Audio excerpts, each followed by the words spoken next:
All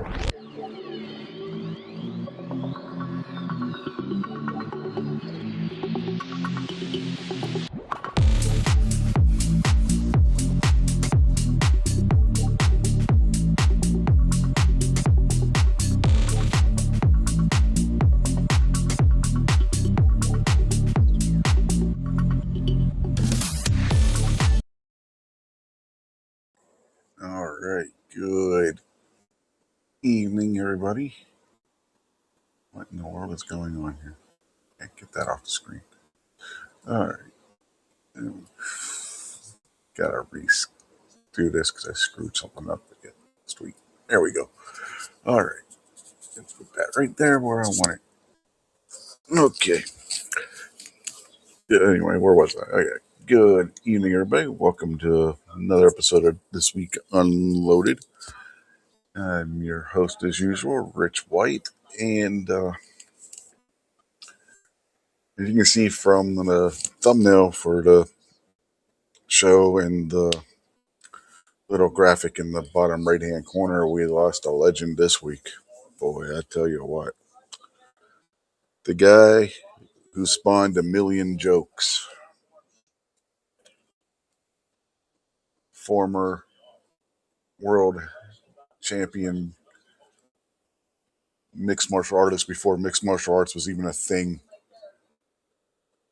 If there's a martial art that awards a black belt, he had it. And not just your basic first degree, no. I believe the lowest he held was a fourth or fifth degree black belt.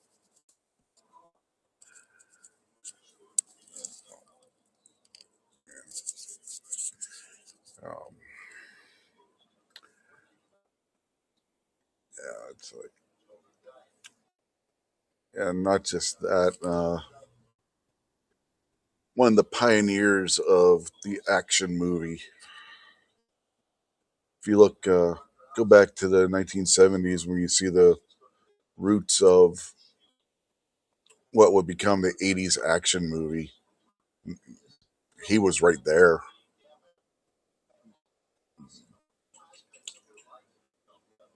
You know, uh, movies like The Octagon, Breaker Breaker, Good Guys Wear Black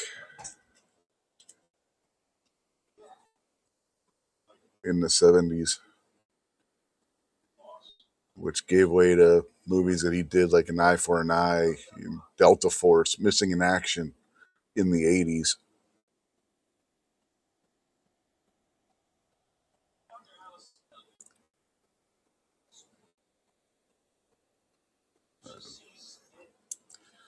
His first movie starring opposite Bruce Lee.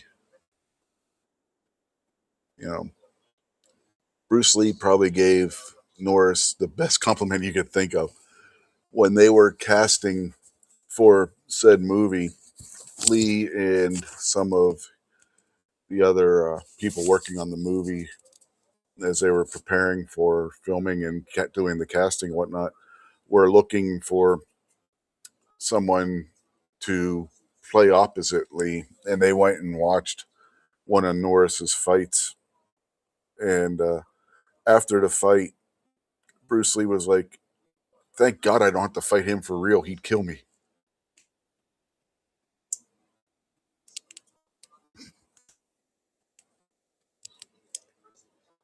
Uh, Paraphrasing because I don't remember the exact quote, but it was something to that effect. So, coming from who a lot of people hold as the penultimate martial arts movie star in Bruce Lee, that's a heck of a compliment, you know. But,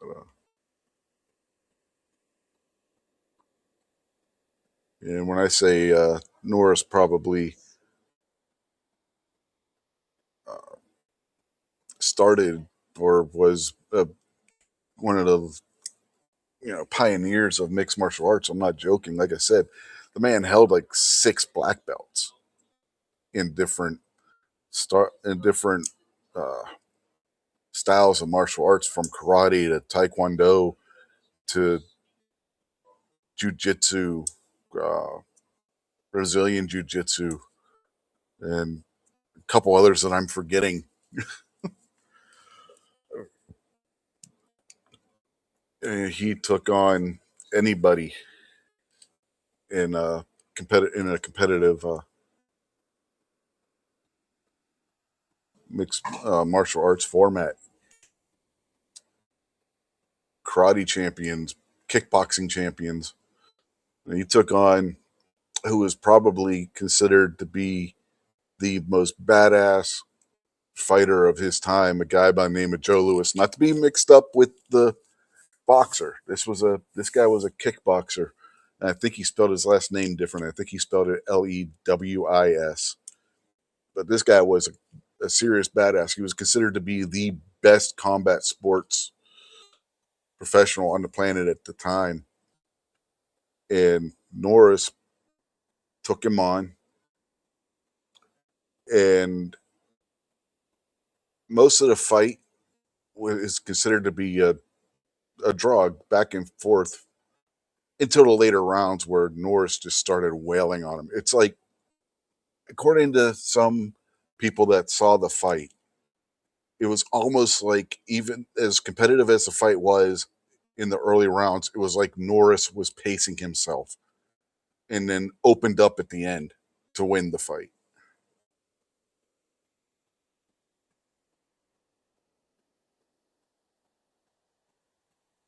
Crazy if you think about it.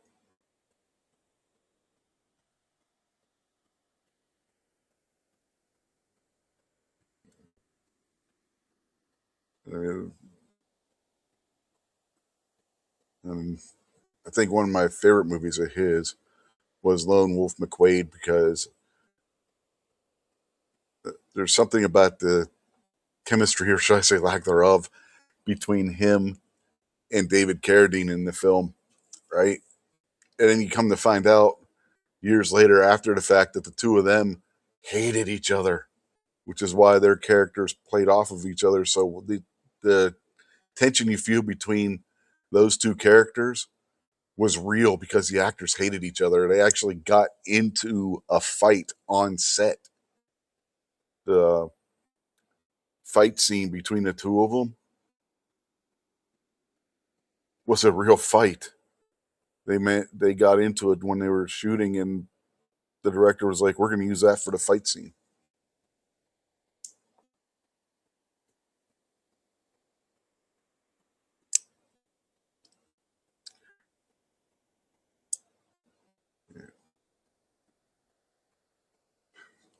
Crazy when you think about it, right?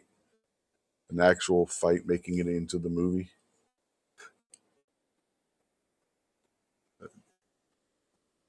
But, you know, that was the '80s. That's not the only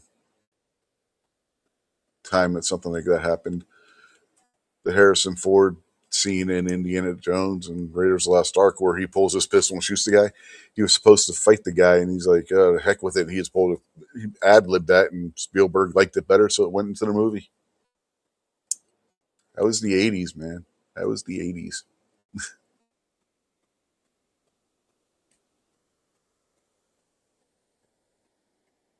Um,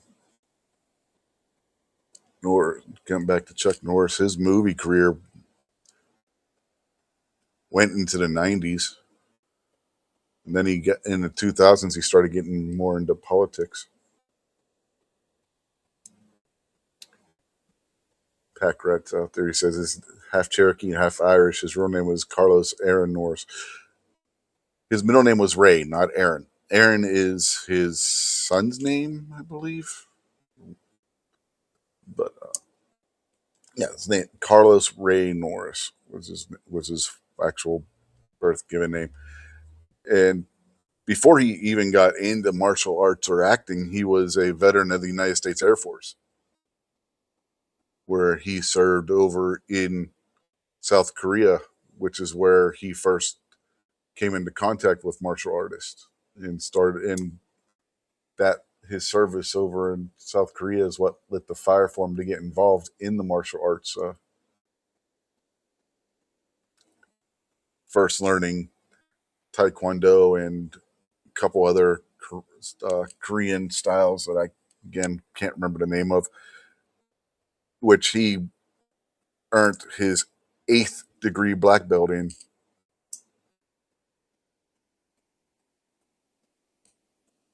So, yeah, it was crazy. Yeah, crazy, man.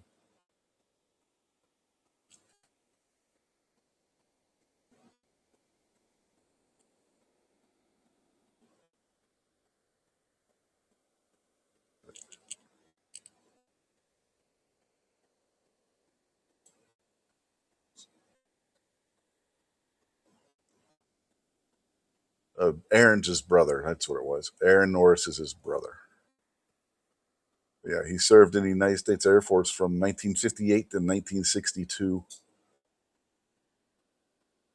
And out of the Air Force, he started getting more involved with the martial arts.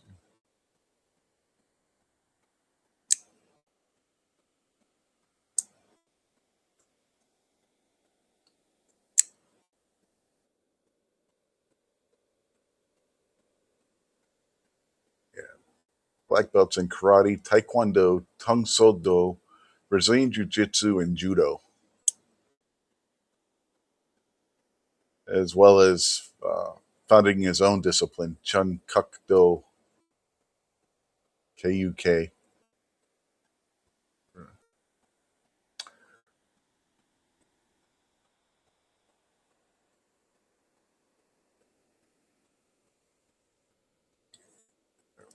He got involved in the film industry because he would train actors and other personnel in self defense.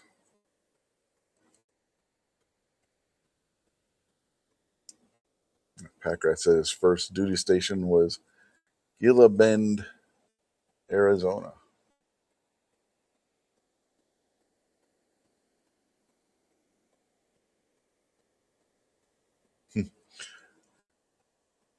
Moose out there on the YouTube side said his dad shares his birthday, 86. Told him that he will always be older. Yeah, he had just had his birthday. His birthday was March 10th.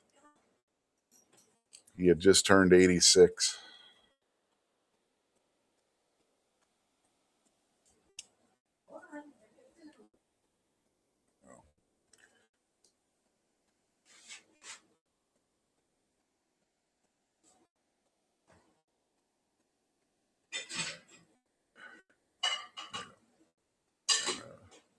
My first memory, probably, my mother had divorced my father in the late 70s, and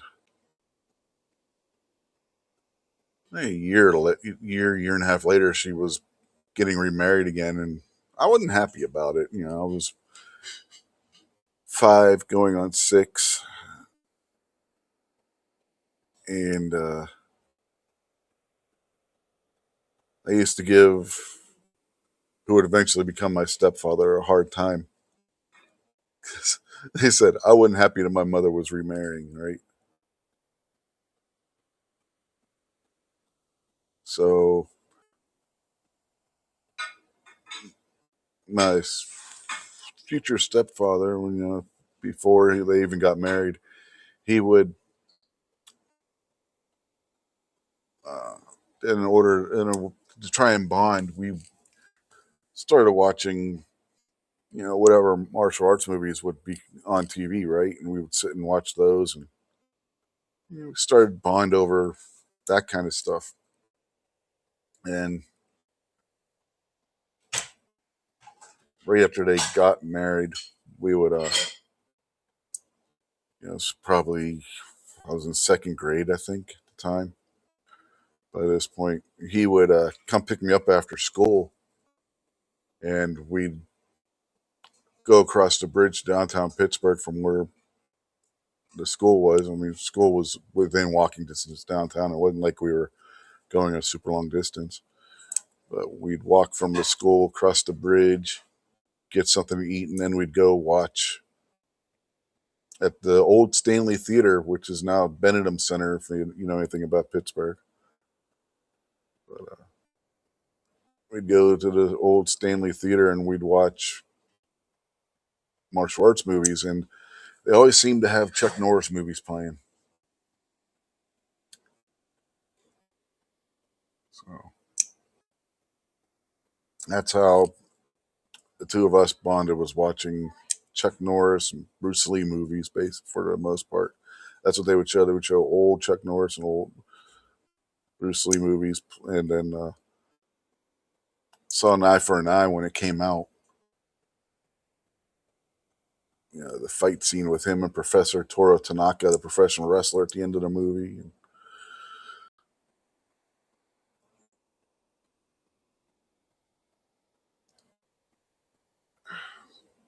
Those were fun times, man. That was before my stepfather turned into a complete and total piece of shit. But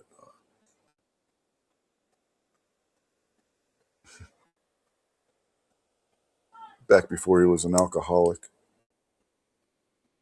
But yeah, we we bonded over Chuck Norris and Bruce Lee movies, man.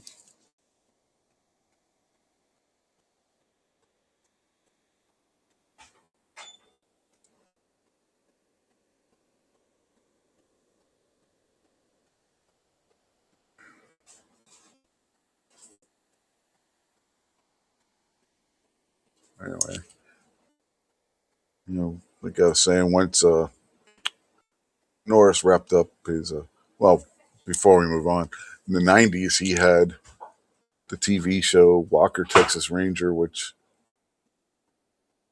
I think all my friends and I, we all watched Walker Texas Ranger, man. And so that, it was Chuck Norris, man. You had to watch, right? It was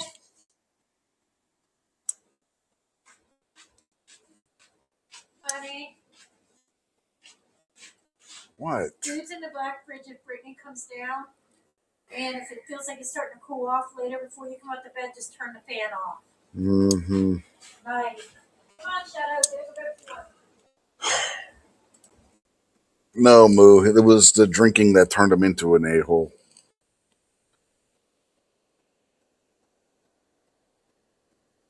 I've discussed that before. I'm not getting into that. But, yeah. Sorry, I was interrupted. She has no consideration whatsoever. I swear.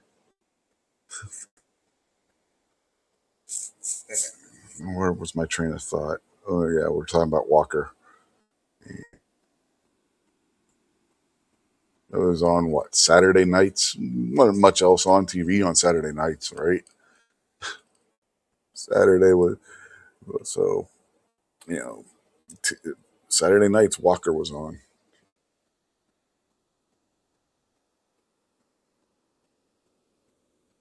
and we were at my friend's house when 8 o'clock rolled around. Walker was on. We whatever we were doing, we stopped and we would go watch Walker Texas Ranger. Man, didn't matter. It was Chuck Norris. You had to watch, right?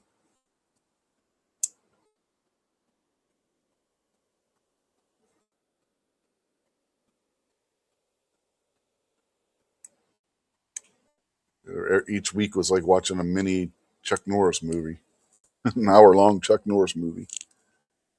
No, shorter if you take out the commercials, obviously. But yeah, by the 2000s, he'd pretty much wrapped up his acting career. But he came out in retirement to do the Expendables series, and he got into politics. Staunch conservative guy, supported Mike Huckabee in the primaries a couple of times, and when he would go on to lose, he would support Donald Trump.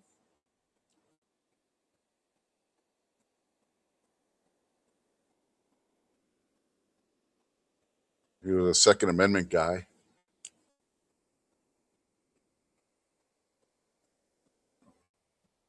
He So yeah, if you look at the title, I had the man, the myth, the legend, the patriot, and Chuck Norris was a patriot. Don't let anybody else tell you different. Veteran, supporter of the Constitution, defender of the Constitution,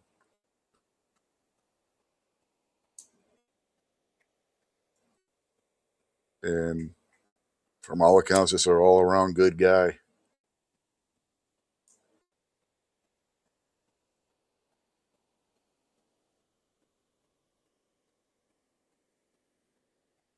There'll only ever be one Chuck Norris, and he's gone now. Rest in peace, Chuck.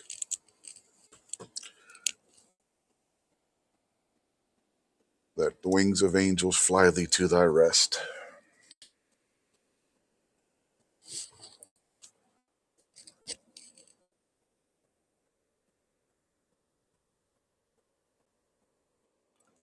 Again, Chuck Norris was 86 years old.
All right.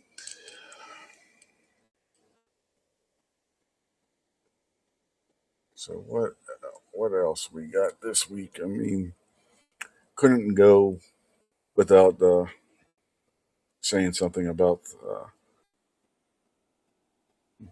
Chuck Norris, man. The guy almost defined a decade. You know, it's that pioneer of the action movie,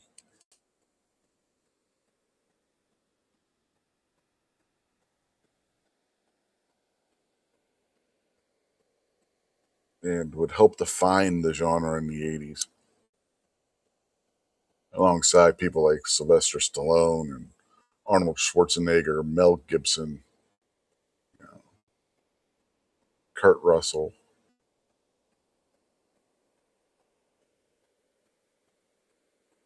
I guess you could say Bruce Willis in some of his movies. Well, one movie in particular that some people think is a Christmas movie.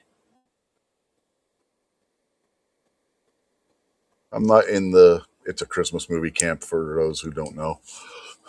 Yeah.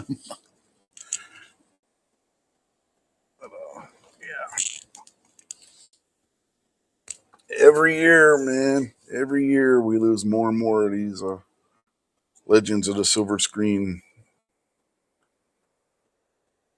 or professional sports of some variety. Norris was both. Before he was ever an actor, he was a legend. He was a legend of the combat sports scene.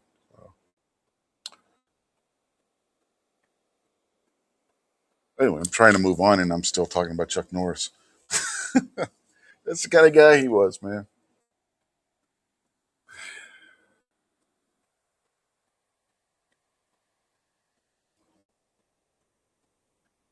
Anyway, let's see who's out there on the YouTube side and say hello.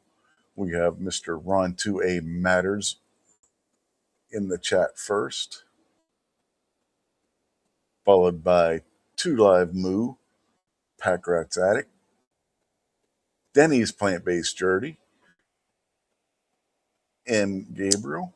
And that's everybody for now on the YouTube side. So, evening, gentlemen.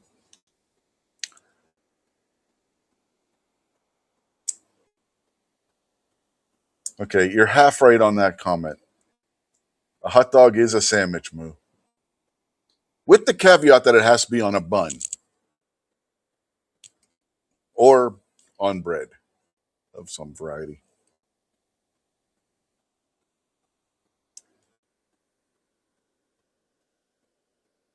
Packard says that is one of his all-time faves and is not a Christmas movie. Or not Packard, Denny. Sorry, that's the wrong person.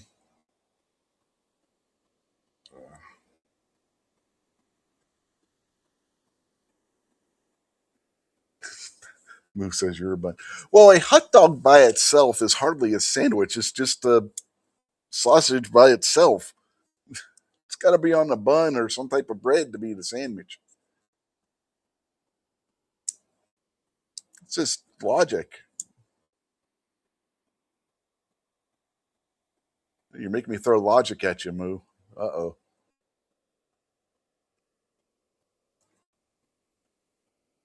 Yeah, last week Vulcan Rumble said he's the one person that shows up on Rumble every week. So I guess maybe that's him over there. So I'll say hello.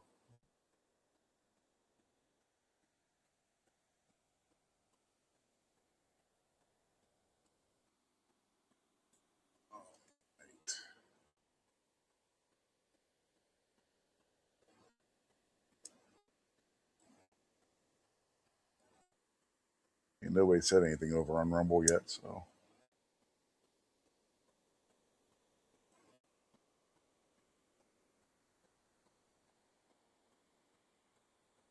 yes, Moo. If you gave somebody a hot dog from the package, it would just be a hot dog. It wouldn't be a sandwich. It would just be a hot dog.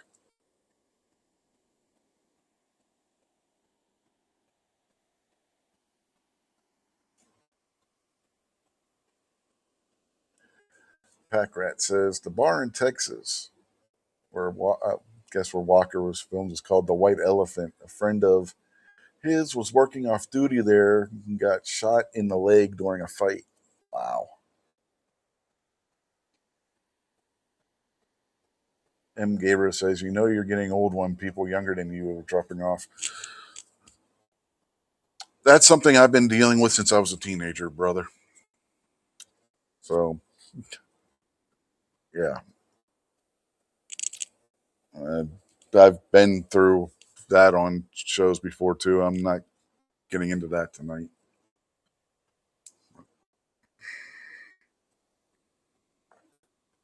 Yeah, my teen years weren't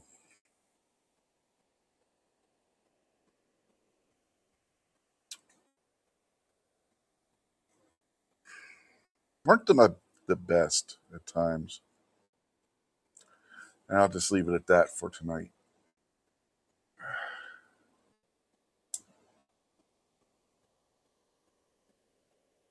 Now, M. Gabriel wants to know if you freeze a hot dog, is it a popsicle?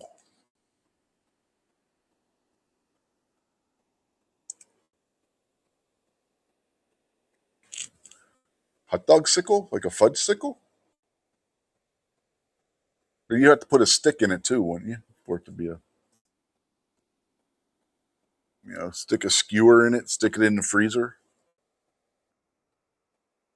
of a hot dog sickle, kind of like the hot dog version of a fudge sickle kind of thing, maybe. I don't know.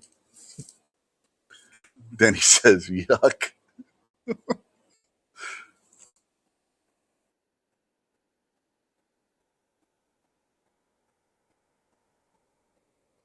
I guess Denny's never eaten a cold hot dog before.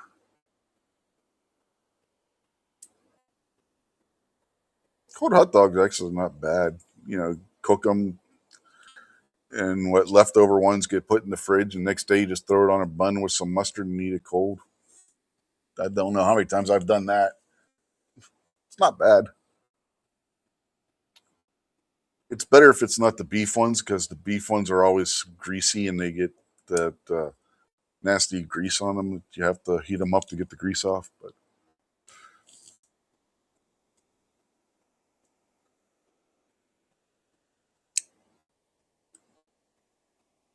why would making it frozen? Why would putting it in the freezer make it gross? I don't get it. M. Gabriel wants to know, is a corn dog a sandwich? It's wrapped in bread. It's wrapped in cornbread.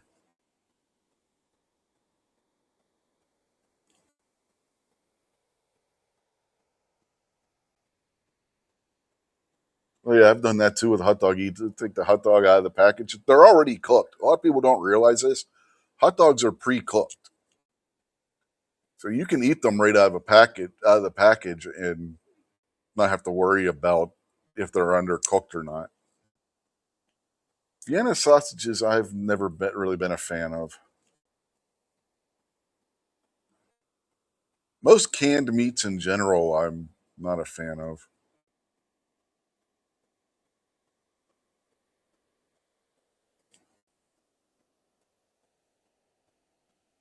Patriot said he had prime rib hot dogs for dinner. Now, isn't that just ruining a prime rib, though?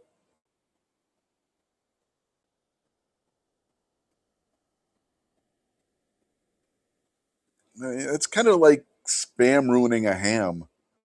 A prime rib hot dog? It just seems wrong.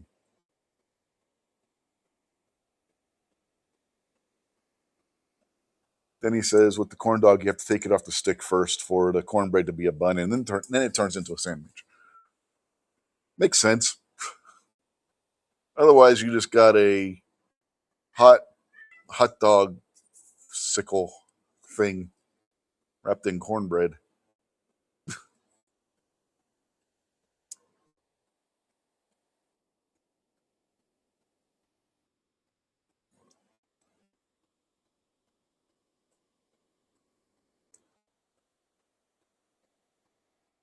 Then he said he had a double quarter pounder from McDonald's for supper. Blah, as always. I had boneless barbecue. I mean, not barbecue. Buffalo wings over rice topped with sour cream for dinner. DM Foss says he buys Angus beef hot dogs. We get the big packet of Nathan's from Sam's Club.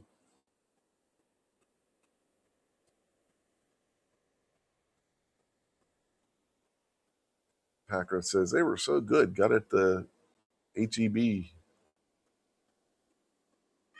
From our rate, HEB is a supermarket chain in Texas. We don't have them around here.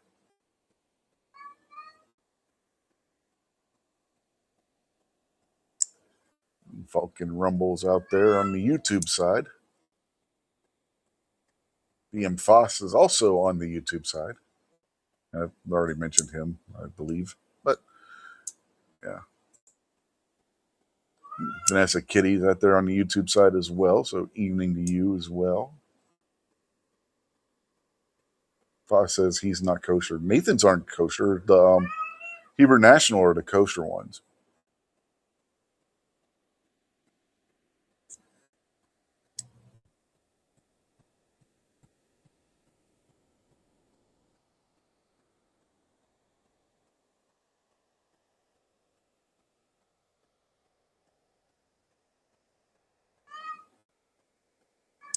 Then he says he likes Nathan's too. Often gets sausage instead of hot dogs. Yeah, we'll get the Johnsonville sausages, the ones that are like hot dogs, and cook those too. They're pretty good. Also get the regular like Italian style sausage, the Johnsonville, where you got to make sure they're cooked all the way through because they're just regular sausage. They're not the pre-cooked that come in a pack like the hot dogs. Packrat says Nathan's are too salty for him. The ones we get aren't salty. I don't know. Maybe it's where you're they supply them from for your area. And Gabriel says he prefers hot links to hot dogs.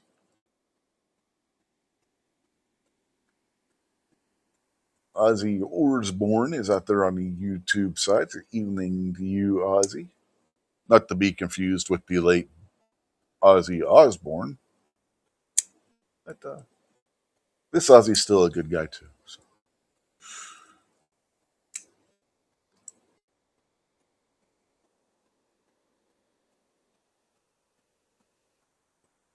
What else we got going on, folks? I don't know how we went from Chuck Norris to hot dogs, but but somehow we did. But yeah, if you're just coming in now, go back and watch the first like 20 minutes where I talk about Chuck Norris for a good bit of the beginning of the show. Patriot said the hot dogs they get are skin on. Those are the best if you can find someplace that has them. No place around here has them. There was a butcher shop in Front Royal, Virginia, but that they did their own sausage and hot dogs skin on. But it's just too far to travel. It's like 2 hours away from here.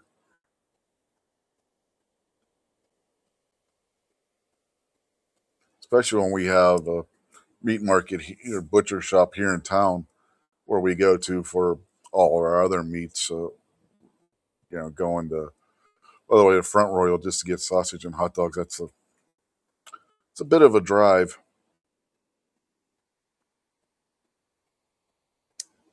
Packrat said Chuck Norris didn't die. He replaced the Grim Reaper.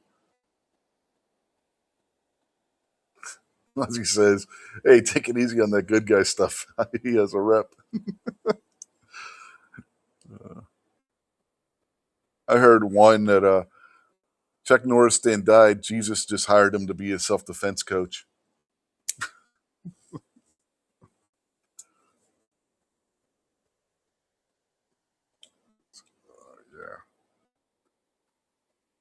Yeah. Another one, Chuck Norris didn't die. Jesus just hired him to guard the pearly gates. So, yeah, there's a lot of the Chuck Norris jokes going around in that vein.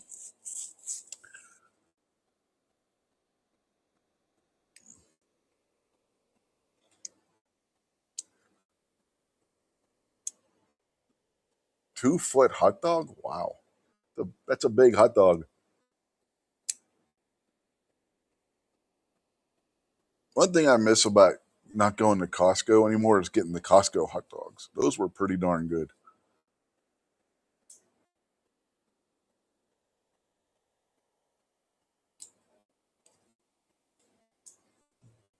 Tactical Fudd, aka Bucks, out there on the YouTube side.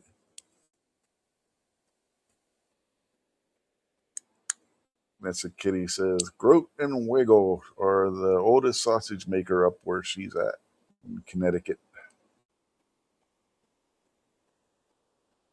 Packer says Chuck Norris didn't die. He just went undercover in Iran.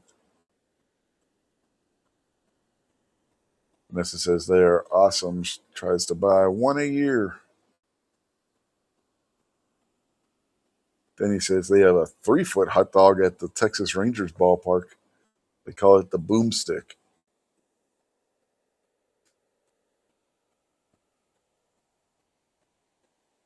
Vanessa says $1.50 Costco hot dog, buys a full pack of them and freeze them. Yeah. We used to have one of those countertop rotisseries when we lived at her grandmother's house. Don't know whatever happened to it, but we would cook the Costco. We put the Costco hot dogs in the basket that you use for burgers and stuff, and we would cook them in that, and they came out really good out of cooked in that thing.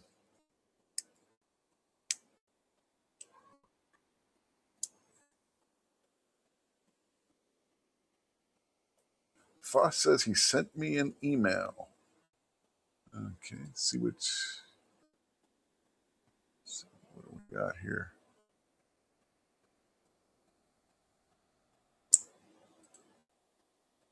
Let's see what we got.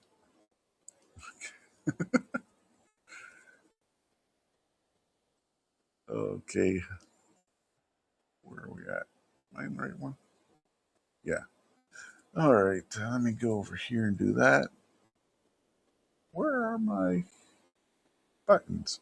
Oh, here they are. That's right. They made them smaller.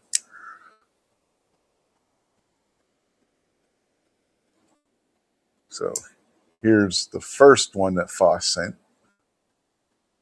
Now follow through with the hips. My hips are infinite. And then there is this one as well.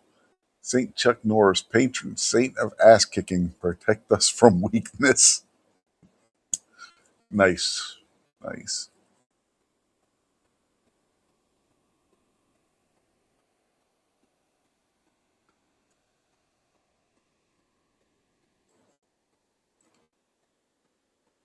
Couldn't see it. Why couldn't you see it? Try that. Try that again. Why it didn't show? Is it showing now? What the hell? Why isn't it showing? Oh, that's right. I got to add it to. I got that's. I forgot they changed it. I got to add it now. Used to be you would just put it on presentation, and then whenever somebody shared something, it would automatically show up. But now you got to add it like you do in Streamyard. I forgot, but yeah, there's the Saint medal, the Saint Chuck Norris patron saint of ass kicking, and then there's the other one. The Okay, now follow through with the hips. My hips are infinite.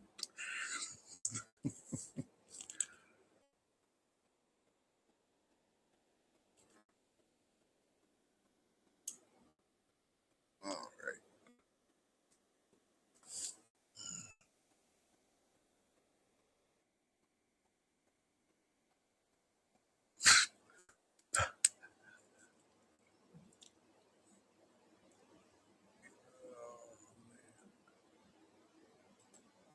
I don't know if Patriot deleted it in YouTube, but he says here that he said, "Do you realize that the war in Iran is the first time we have women in pants bombing men in dresses?"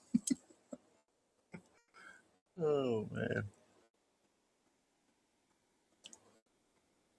I saw a picture of the Ayatollah, the new Ayatollah, and I swear to God, it looked like he was wearing Obi-Wan Kenobi's robes from the first Star Wars movie.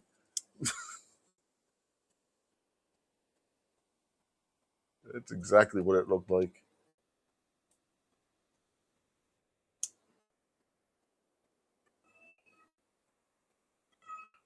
I mean, now it's showing up in the YouTube chat. I don't know why it wasn't showing up in the YouTube chat at first. It was showing up in the Rumble chat. I don't know. Odd.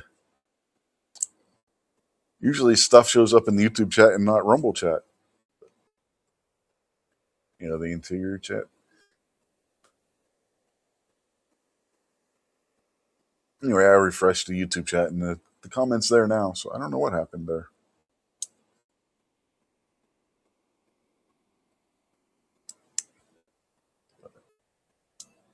If anybody's wondering about the memorial picture I have there of Chuck Norris, that's an actual picture of Chuck Norris that I put into Grok and told it to make it look like it was more of a painting, and that's what Grok threw out, gave back was that. So that's based on an actual photograph of Chuck Norris.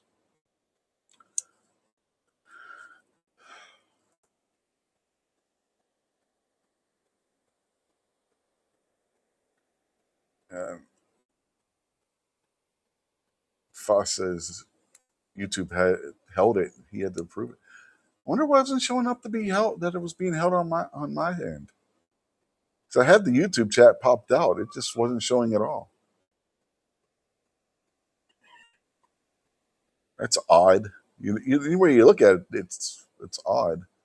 There was nothing in there that should have been held, and then I should have seen if it was held or not, and I didn't. Like I said, I got the YouTube chat popped out itself popped out. I should. Alrighty.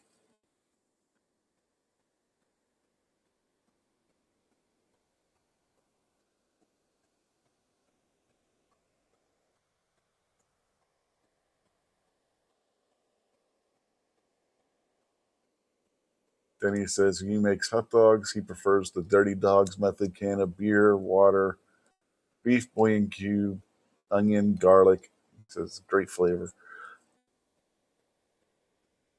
I just like throwing them on a grill, grilling them with charcoal. Prefer so you know charcoal, maybe some wood chips in the smoke box. Give it a little smoky flavor.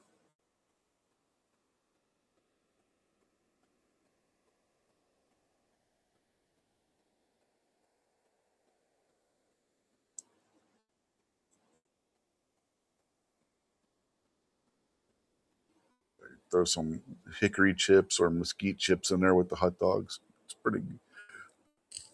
While you're grilling them, you have that little bit of smoke come up from the smoke box on the side of the grill. 'Cause we got the grill that has the smoke box, so you can use it as a grill or a smoker. And yeah, it gives a good flavor to hot dogs that way.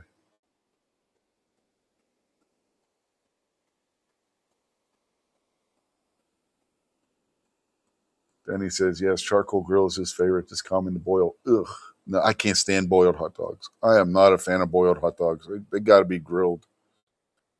That's what was nice about Three Rivers Stadium. The hot dogs were grilled. They didn't boil them or anything like that. That's why I never like got hot dogs from a food cart because they always have them in water. Like, ew, no, thank you. I want my hot dogs grilled, even if it's on a flat top. Just throw them on the flat top and grill them that way. I don't care, but fry them up. But yeah, I've never been a fan of boiled hot dogs unless you're cooking them in sauerkraut.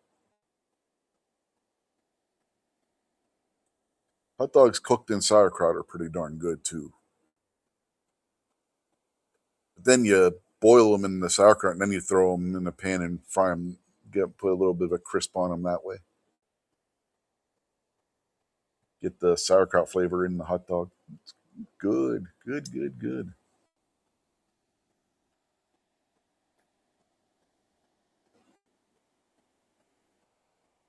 Now, Moose says that was the first time that DM had been held in months. No, that wouldn't have been DM. That was Patriot that was held. So, ha ha. And then Fox says he holds himself all the time. Too much information.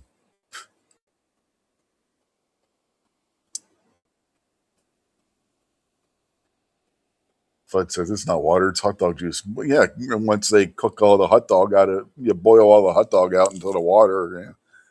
Hot dog water, hot dog juice, whatever you want to call it.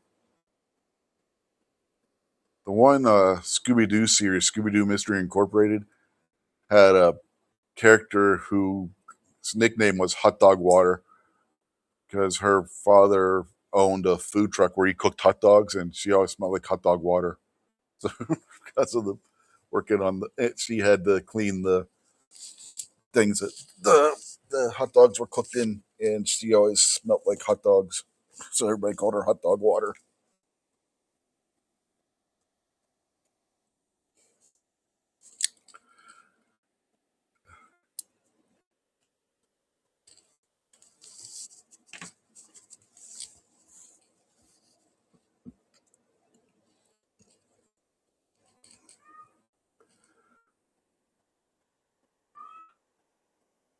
Scooby Doo Mystery Incorporated, if you have never seen it, was kind of like Scooby Doo meets Stranger Things without, but better. I actually think Scooby Doo Mystery Incorporated was better than Stranger Things, especially the latter seasons of Stranger Things. And Foss says he's not going to host live streams anymore. Wow. Then he says apparently there is a TikTok trend of people drinking hot dog water. Now that is nasty. Yes, but it's a step up from eating Tide Pods. So take the small victories when you can, Denny. At least that's edible. Disgusting sounding, maybe, but at least it's edible. Could be worse.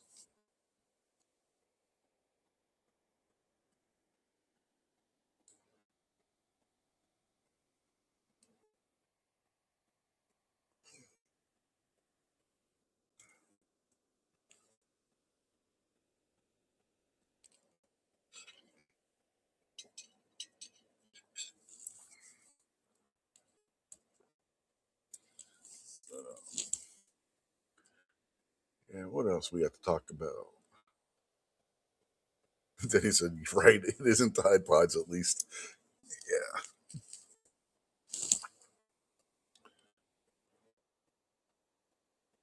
Oh, did you all see where SIG came out with a competition version of the P365 now?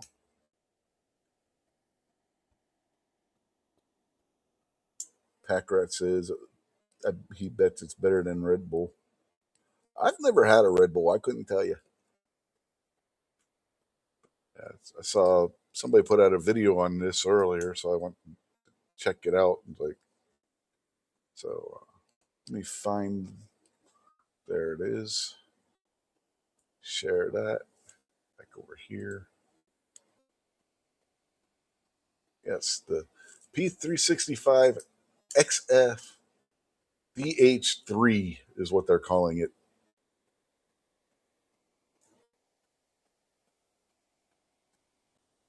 It's a 3.7-inch barrel with compensator built into the slide, optics cut.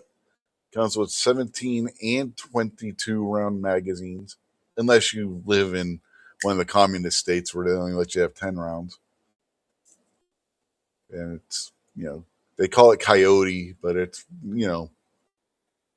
flat, dark, earthy type color. And comes with the magwell.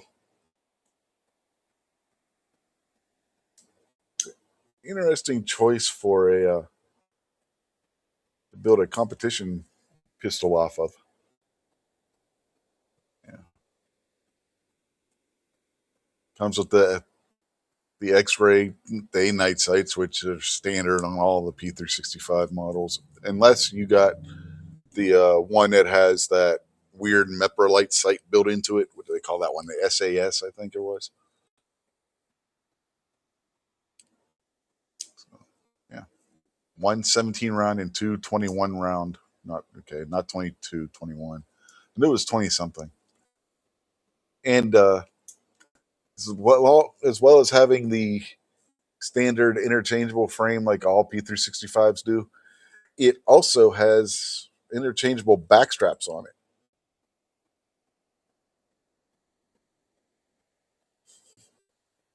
And he's like, "No, I have to buy that. Why did you show me that?" Because I thought it was cool, interesting when I saw the video. And that would be something we could talk about. Yeah,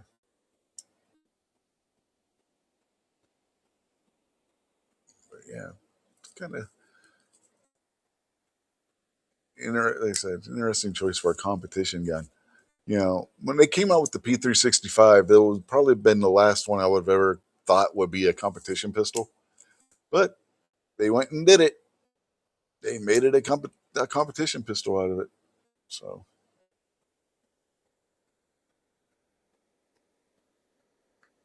it'd be nice if you were able to get it in black, just, just black. But no, it's got to be the coyote as they call it, which again basically just flat darker earth color. Now the magwell's in black. The optics cover, the cut cover, whatever you want to call it, that's in black. The trigger's black. The controls are in black. Why not just do the whole gun that way? I guess then they could do the DH logo. That could have been in Coyote. No, they didn't. I don't know. But yeah, it's got the. I mean, why do you need slide lightning cuts on a P365? It's not got a whole lot of weight to it to begin with. I mean, I don't know. This will be the size of the fuse. No, no, it'll just be the size of the fuse or the X comp. Hell, I don't know. I don't remember. But anyway, you don't need. I don't think you really need lightning cuts in the slide on that.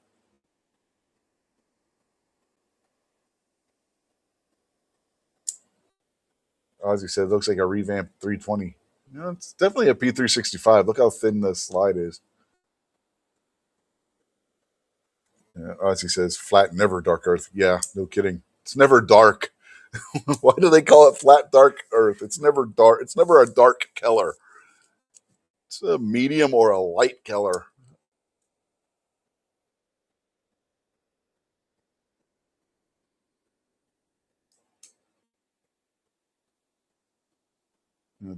Dark would have to be like a dark brown. This is like a tan. And a medium tan at that. So I don't know. I don't know why they do that. Yeah, it's not. I don't think it's ambi. It might be ambi. Can't really tell if that's a controller or not.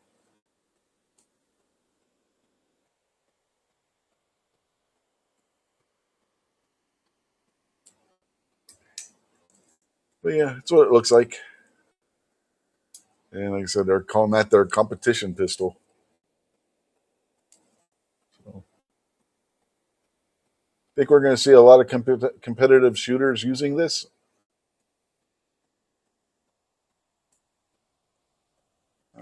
I don't know. I don't know if a lot of competitive shooters are going to be using this.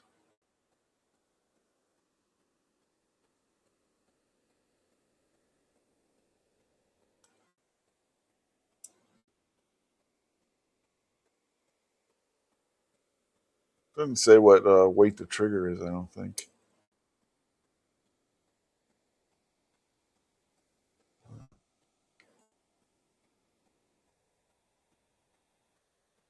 It's got a 5.5 inch sight radius. Really got a 5.5 inch? Yeah, maybe. Yeah.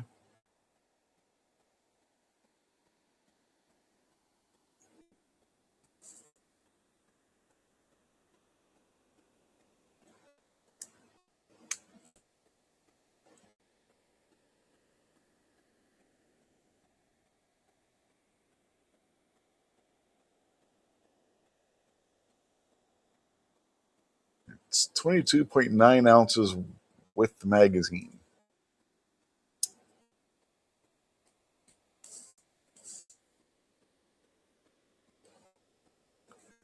Then he says, no, he doubts they will use it. He loves his several P365s in various versions.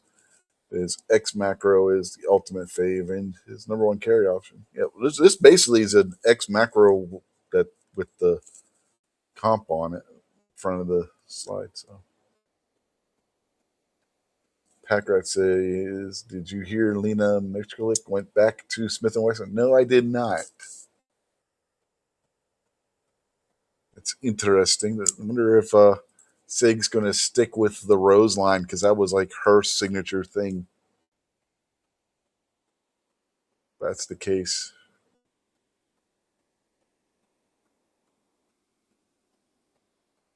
Yeah, it doesn't say what the trigger weight on it is. They have a short little video. Guess we can.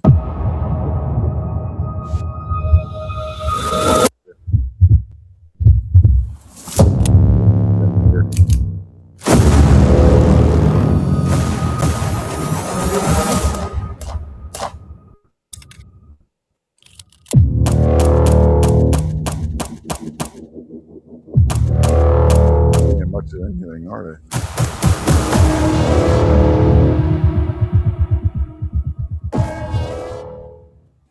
I'm Daniel Horner, and I'm proud to introduce to you the 365 DH3. This is the AXG model. We also offer one that is standard polymer grip. I love this AXG model because it really fits my hand better than any other pistol that I've ever shot. I love the fact that it has an interchangeable magazine well and also interchangeable grip panels. Both of these guns come equipped with the 1913 rail, so it's very easy to install a flashlight. They come with factory tritium night sights. They also are optics ready and come with a SIG lock cut already installed on them.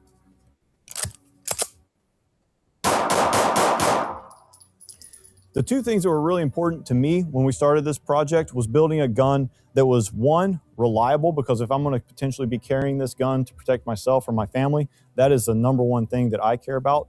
But number two is the shootability, because when you get to a gun that's this small, sometimes they can be quite a handful. We were able to mitigate this with the lightning cuts in the slide, as well as the expansion chamber up here that really reduces that muzzle flip as you're firing. But one of my favorite things about this gun is it comes with your standard 17 round magazine and two 21 round magazines here.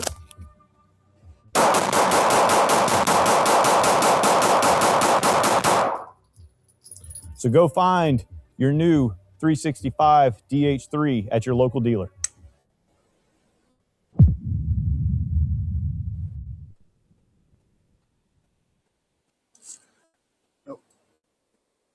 Guess to find out what that trigger weight is, have to watch one of the review videos on it. Their video doesn't say either.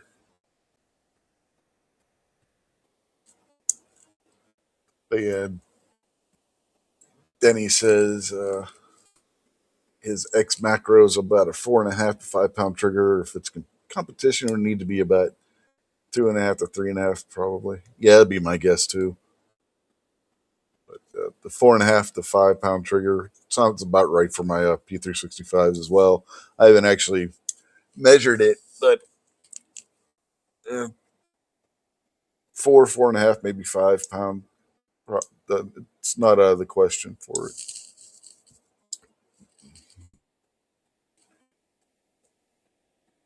Foss says, and channel strike. Maybe, maybe not. Who cares at this point?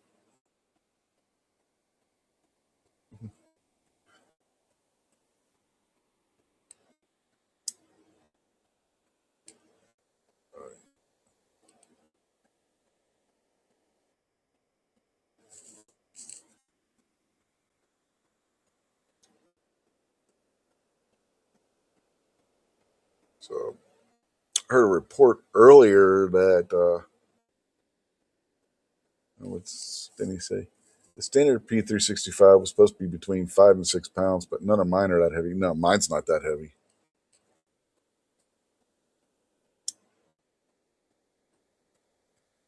He says he still carries the original P365 summer carry. Carried it today. Got over 80 degrees. I've been carrying mine just about every day. Usually in winter, I'll switch to my P10C or my M&P 2.0 compact, but I just stuck with the P365 this winter. I really didn't change the gun like I normally would.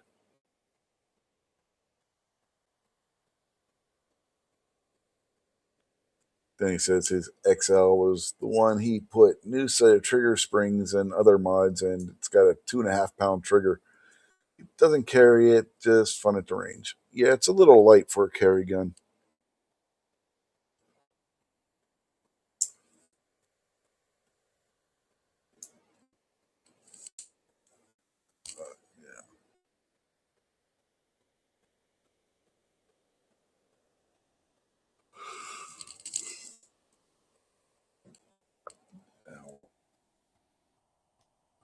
See, I don't know if anybody's watching over on X because it's not showing the counter on X anymore. So let me go over and see if anybody's watching over there.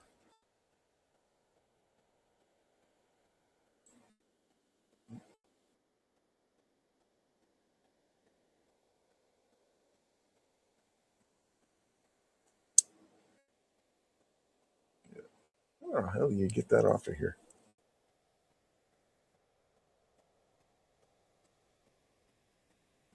Oh, that's okay. Now I got it.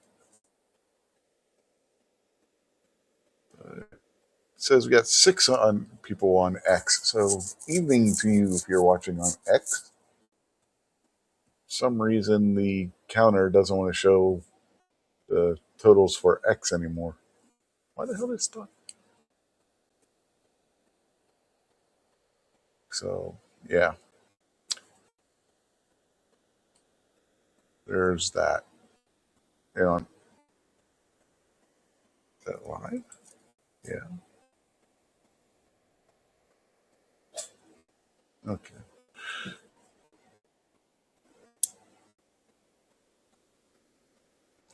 Let me mute that. Okie dokie.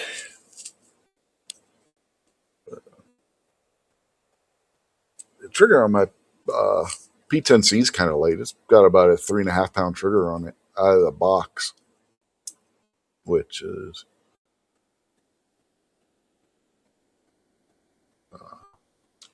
pretty crazy for a striker fired gun out of the box.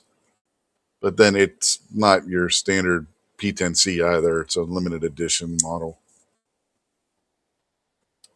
Back when the Urban Gray Keller one was a limited edition, it came with a different trigger than the standard P10C, and yeah.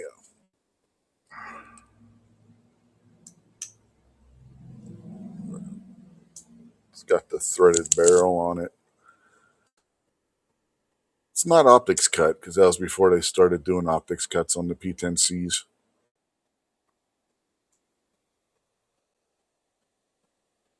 That's okay because I really don't use. I don't have optics cuts on any of my handguns. To be perfectly honest with you.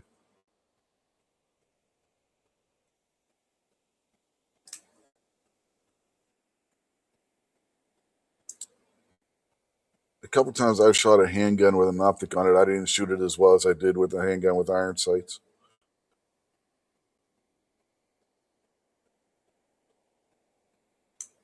I think that might be because of my vision. Look through the optic and basically see a blob. Whereas with the iron sights, I actually can see the sights like you're supposed to.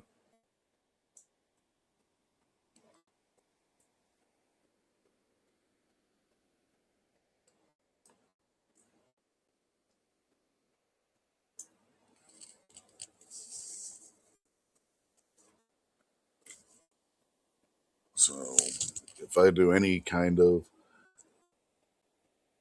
specialized sights on my handguns, it's just to put night sights on them.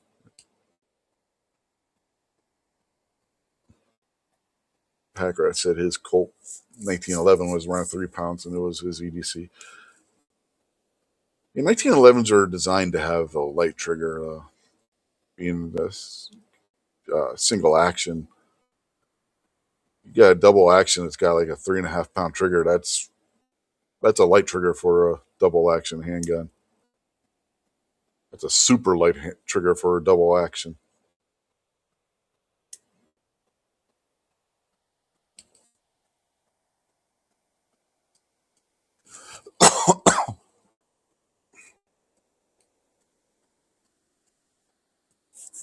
The trigger on my Model 627, the Pro Series, that one of those that I have, that I'm actually carrying right now, because I'm testing the new gun belt that I did the short on earlier. Was it this week? Yeah, I think it was this week. I put that short out. Anyway, it when you calc that into single action, it's got about a 2.5, 3 pound trigger on it.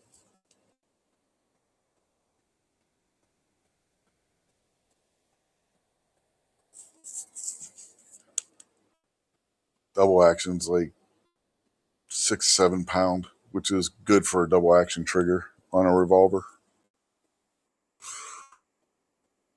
Might be a little lighter than that even.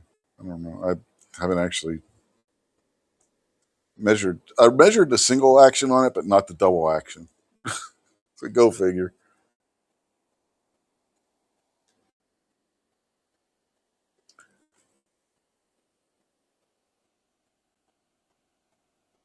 Anyway, you got a about 6 pound, 6.5 pound trigger on a revolver and double action. That's a good trigger. So there's double action revolvers out there that have a worse trigger pull than that. So, but I can shoot this thing pretty darn quick when I have, uh, So nice thing is I can catch people off guard with it because it's not a 6 shooter; it's an 8 shooter. It's like the old Bugs Bunny cartoon. Got a 7-shot 6 shooter. I got a 8-shot 6 shooter. If 8 rounds of 357 Magnum aren't enough, I'm in the wrong part of town. To be perfectly honest, or somebody really doesn't like me.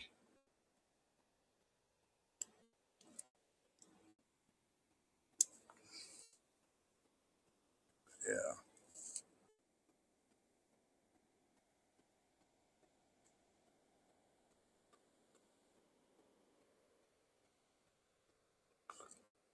Oh, my jaw just popped. Ow.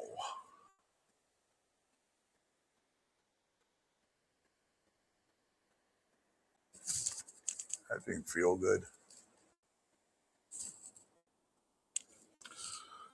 But going back to that P365, I like to look at that AXG that he had in the video with those black grips on it.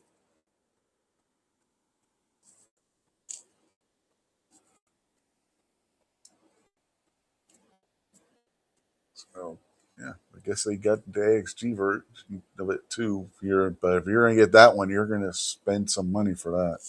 Those AXG ones aren't cheap because that's the Legion brand, sub brand, I guess you could call it. So they're doing a Legion and a non-Legion version of it,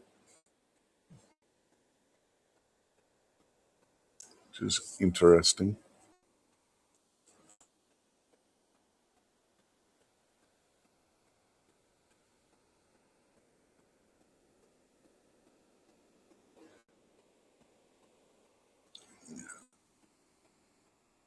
And saw a report earlier today that ICE is supposed to start taking over security at airports tomorrow. I don't know if that's true or not, but I've seen some reports people were posting on X about that today. So that's interesting if true. I know that Trump said something about it. So yeah, it's definitely interesting if true.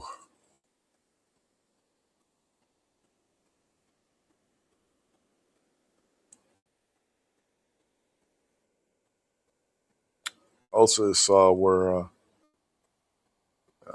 Elon Musk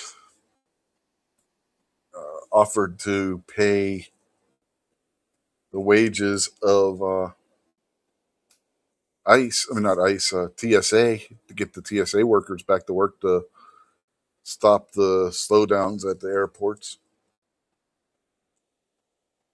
And then he says, yeah, he heard that too. Saw a tweet from Trump too. Yeah, I saw the tweet from Trump. I think that was yesterday or Friday that Trump put the tweet out. And then today I saw that people were showing reports that, yeah, it's supposed to happen tomorrow. So that'll be interesting. I'm waiting for Democrats' heads to explode on that one.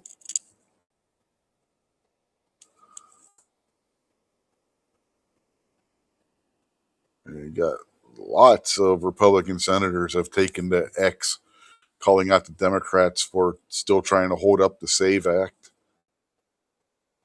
Democrats were bitching about how this is going to discriminate and blah blah blah. And one of the Democrats says something about, we only need photo ID for voting. So one of the Republican senators actually called them on it this week and offered to separate the the photo ID requirement to vote from the rest of the bill and just vote on the photo ID part of it for now. And the Democrats turned them down. So I thought that was kind of funny that the Dems got called on their bullshit and they still said no. So they basically got their bluff called on that one.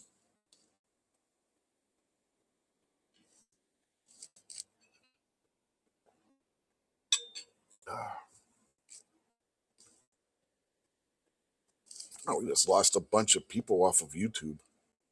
Crazy.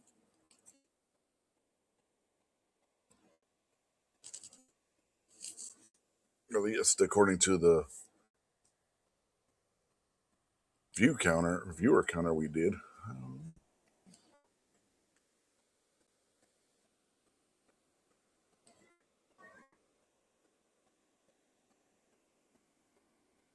A bunch of idiots carrying on outside. Shouldn't be surprised the weather's getting warmer. It was close to 90 here today. Like, Packrat's asking if I heard Ted Cruz's speech. I heard bits and pieces. I didn't hear the whole thing. So no, can't say that I did. Not in total anyway.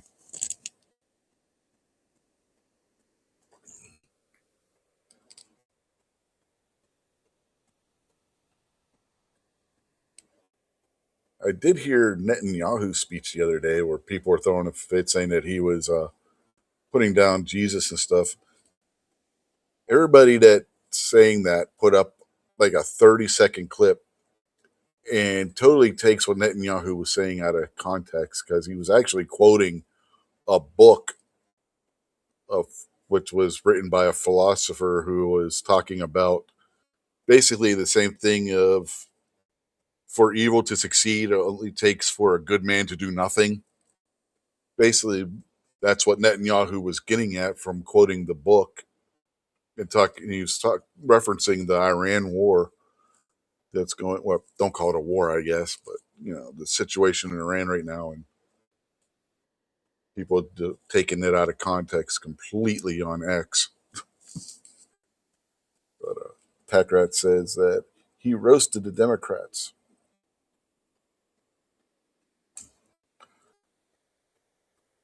Vulcan Rumble says he's only seeing 5 over here on YouTube through Android player. Yeah. Well, the Rumble Studios counter is now showing 6 on YouTube again. There were 11. It just dropped from 6 down to 4, from 11 down to 4 all of a sudden. It was like, what the heck? I don't know. Usually it goes up and then goes down towards the end of the show when people start dropping off because of time and having to get up for work in the morning. Most of my views come in replays. I'm not going to lie. That's why I get most of the viewers on this show.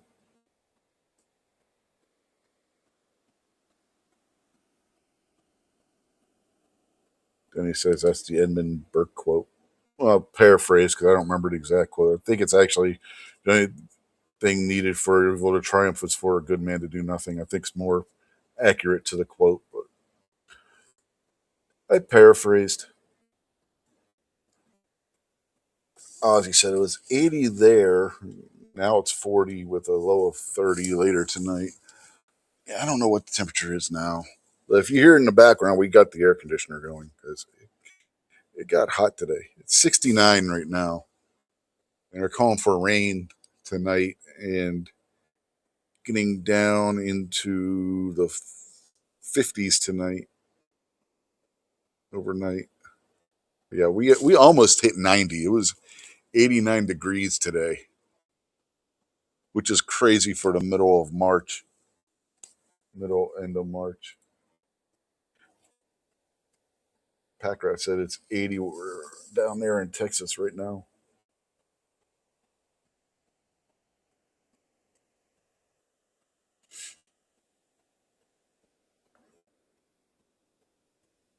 Yeah. So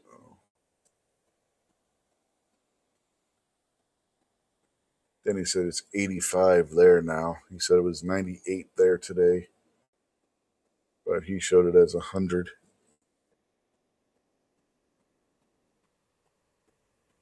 Yeah, we were just in the 40s 2 days ago. So we've been having some really weird weather. Temperatures are like being on a roller coaster. You know, the old wooden style roller coasters with all the dips in them. Up, down, up, down, up, down.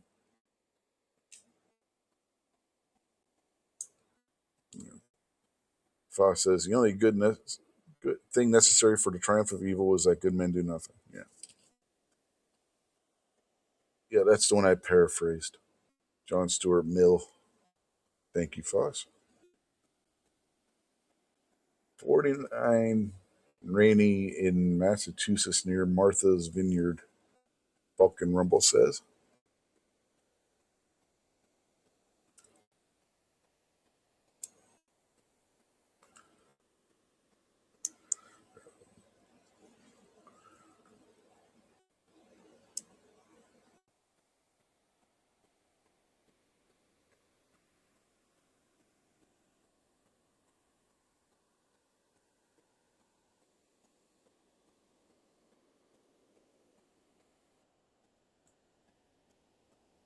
So, yeah. But basically, that's what Netanyahu was getting at. And like I said, people were taking him out of context, which I'm not surprised because X is crazy with anti Semite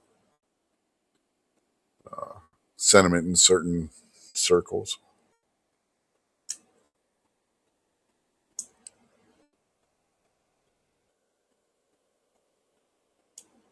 You know, that's one of the bad things about X right now.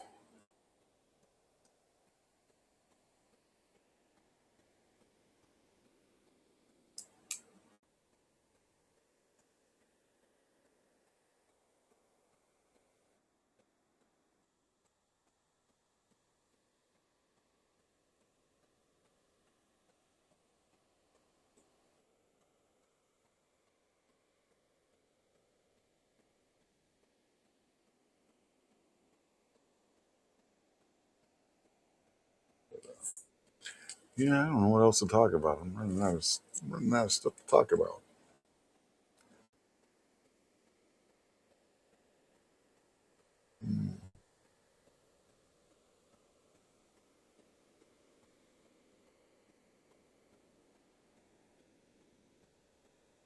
I haven't really been paying attention much to the I don't know what to call it. It's not a can't call it a war. Well, Iran did declare war on us, so I guess we could call it a war, even though we haven't officially declared war. Iran has. Oh, speaking of that, did you see the missile launch that almost hit Diego Garcia from Iran? That means that the Iranians have missiles that are capable of almost going 4,000 kilometers. For those of you who don't understand the significance of that, that means they could hit Paris, Berlin, Moscow, Rome, basically almost any European capital, almost hit London. I think they're just shy of being able to hit London with the missiles that they launched at Diego Garcia.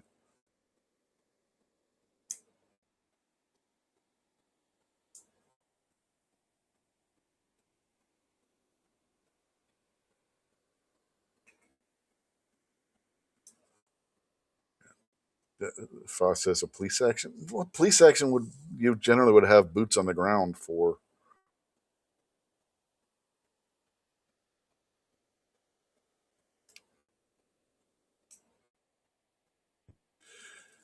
Yeah, Denny said, "Yeah, they can hit almost all of Europe." Yeah, and Denny also says there are over 1,000 ships stranded in the Strait of Hormuz right now. There's only a day left of Trump's threat.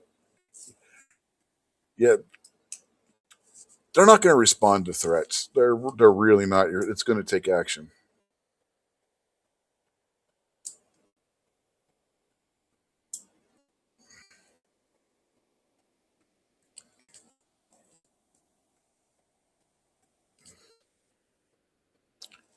If they were going to respond to threats, this would have been over by now.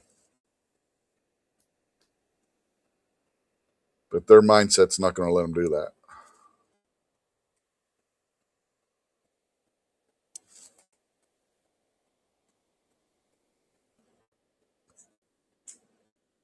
And I know a lot of people probably don't want to hear this, but I think eventually there's going to be boots on the ground. You're not going to win this just from the air. You're just not. There's going to have to be troops on the ground at some point.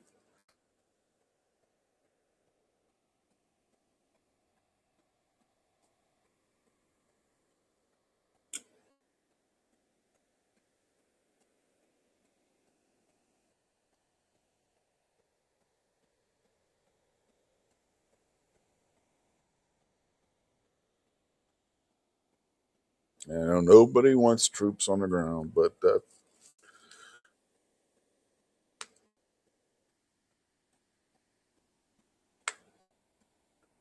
then he says one of our embassy locations in Iraq was apparently hit today.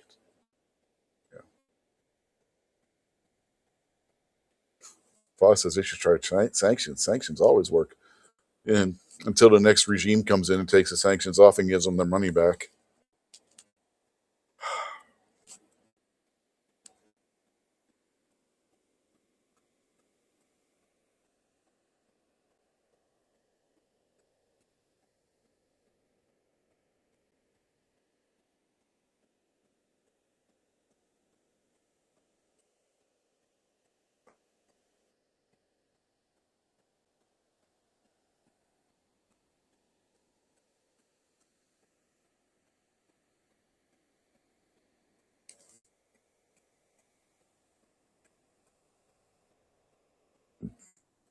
Denny says, did you see Iran's statement yesterday? They can't wait for us to put boots on the ground. They're actually calling for us to send in the Marines. Well, on that front, more Marines were sent to the Middle East. I forget exactly how many, but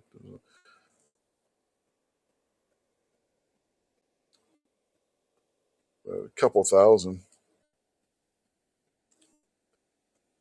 From what one report I saw said. We might just see the Marines going in at some point somewhere.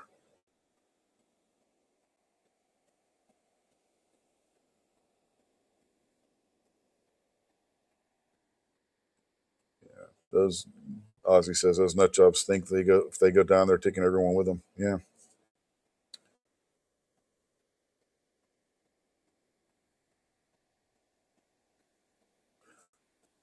Moose says he had sanctions once, took penicillin and it went away. You're as bad as Roger Rabbit. My uncle had a problem with his probate once. He had to take these huge pills and drink lots of water.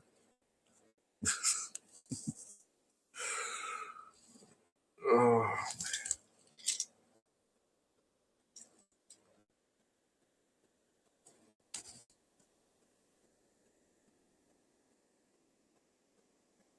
you haven't seen Roger Rabbit by now. That wasn't a spoiler. That's just you not watching movies.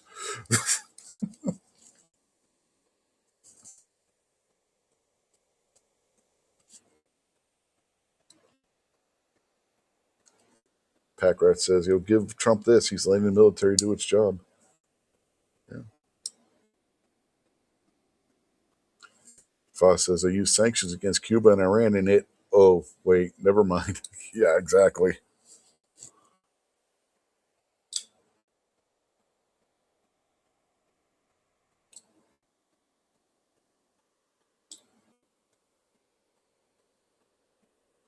Sanctions don't work when you got another big country giving them money. Moose says he did rub some gun websites on it. Yeah, that'll do the job. And then Foss says, "Hey, leave Gary out of this." No, Gary actually has seen Roger Rabbit, so that doesn't apply to Gary on that one. I don't even know if Gary's out there. He hasn't said anything if he is. I believe he's at his sister, so he may not.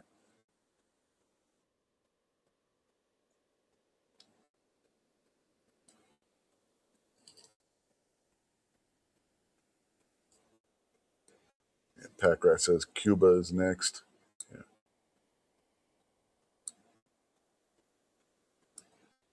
Moose says Gary is Roger Rabbit. Mm, nah, he's more Eddie Valiant height. Bob Hoskins wasn't a big guy either. He's Gary's about the same size and build as Bob Hoskins, so he's more of an Eddie Valiant.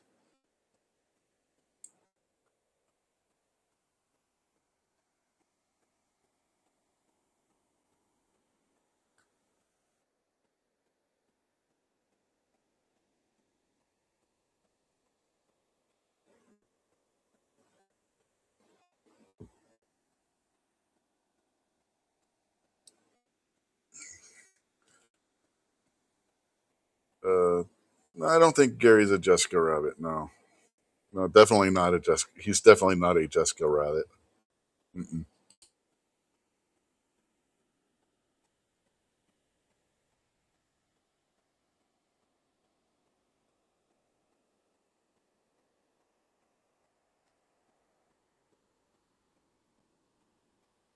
Yes, but Jessica Rabbit wasn't a transsexual move.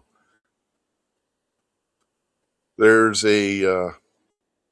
actually a scene in the movie where if you have the laser disc play version of the movie and you pause it at just the right spot, you can see right up Jessica Rabbit's skirt. She was not wearing underwear.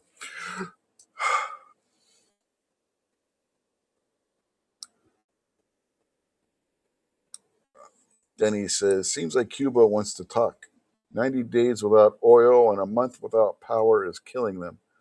They are ready for us to release oil, so they want to talk.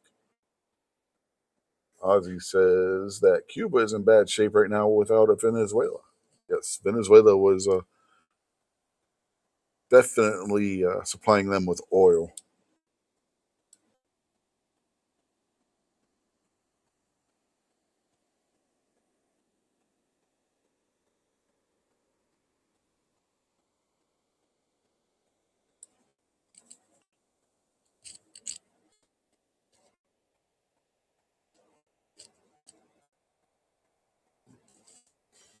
Well, it's not necessarily that we put Fidel in place.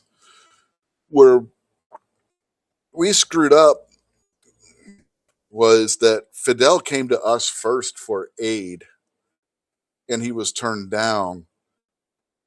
And then he went to the Soviet Union for assistance. So it could have been a lot different, but we'll never know. Foss says the Cubans 59 Fords with diesel boat motors are sitting idle. It's amazing how good mechanics the Cubans are keeping those cars running on those motors as long as they have. Denny says, all right, 5 comes early and he's yawning. He'll see you guys next time. Good night, Denny. Stay safe out there on them oil fields.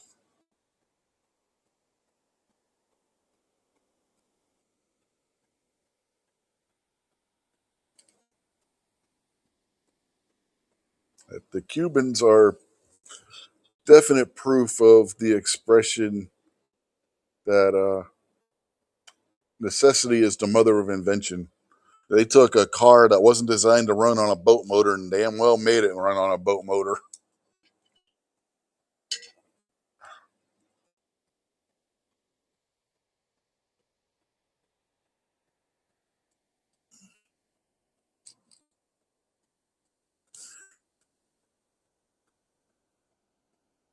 Boss says the Yankees should have given Castro a contract.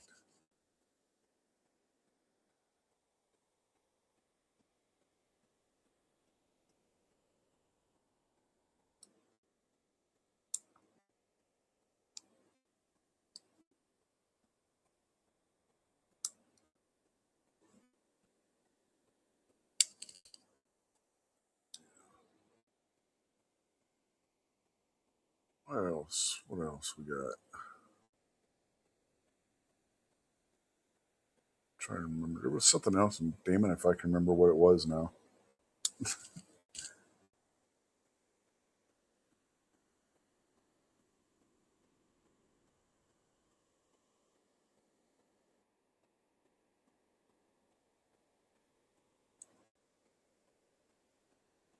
I'm trying to think, and I just can't think of it. There was one other topic, and I don't remember what it was.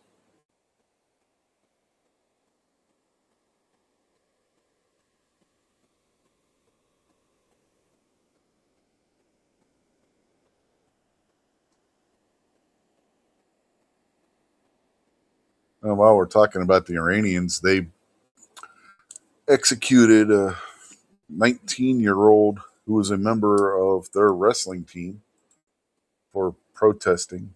They trumped up a charge saying he attacked a police officer or some nonsense.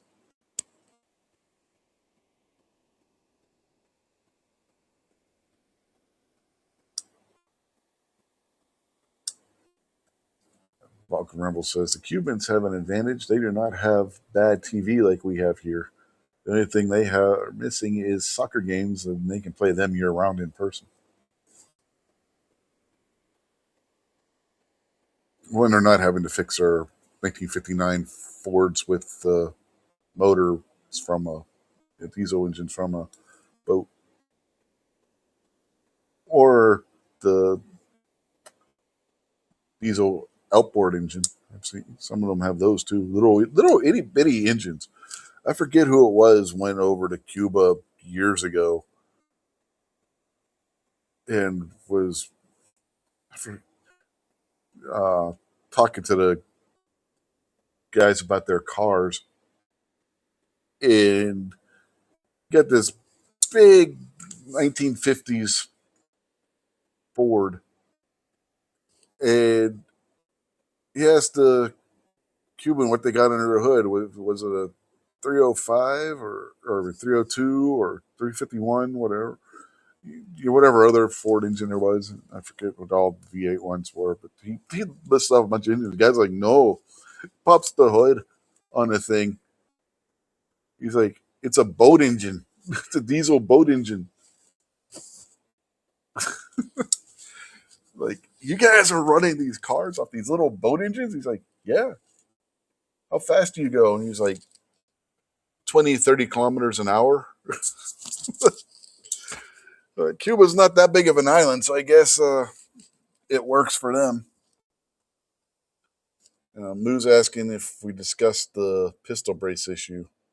No, no, we haven't. We're talking about the Cuban cars.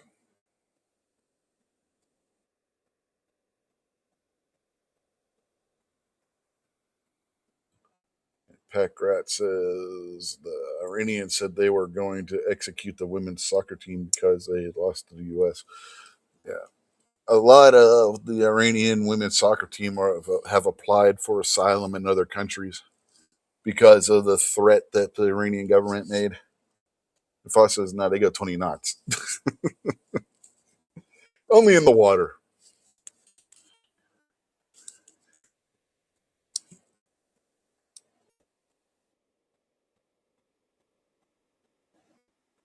I haven't discussed the pistol brace issue because I'm not sure what the specifics of it are. I've seen some stories in passing, but I haven't really looked at any of them.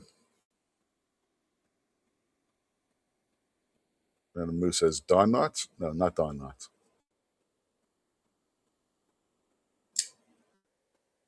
Don Knotts was in 2 different Scooby Doo episodes, though. Time that back, dude.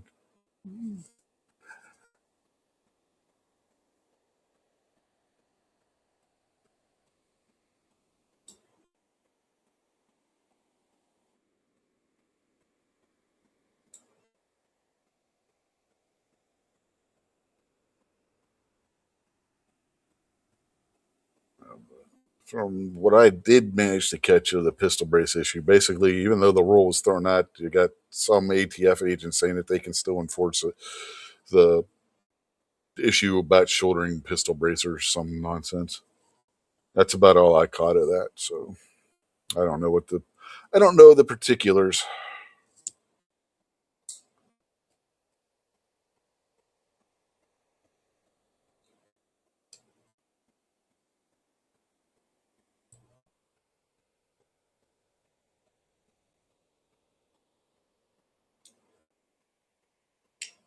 Basically, it's a CYA situation.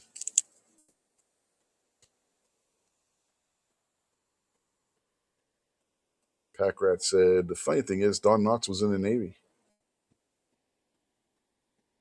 And he played a fish in The Incredible Mr. Limpet, who worked for the Navy.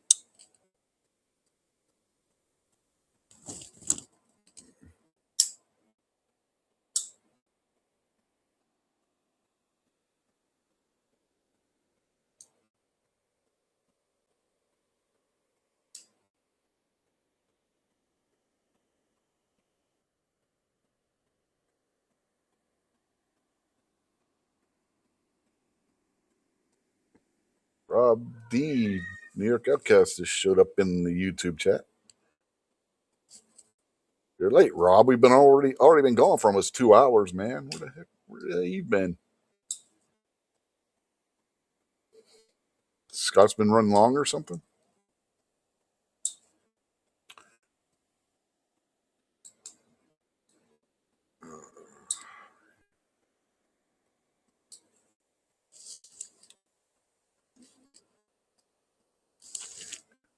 You missed my awesome memorial to Chuck Norris at the beginning of the show. So now you're going to have to go back and watch the replay.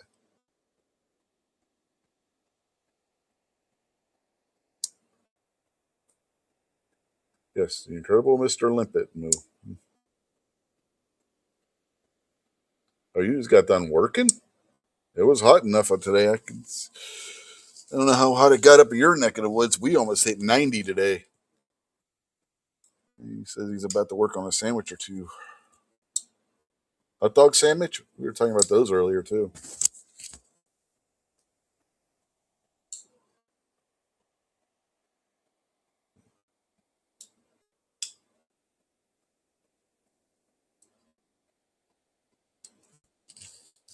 Yeah, we were 1 degree below 90 today.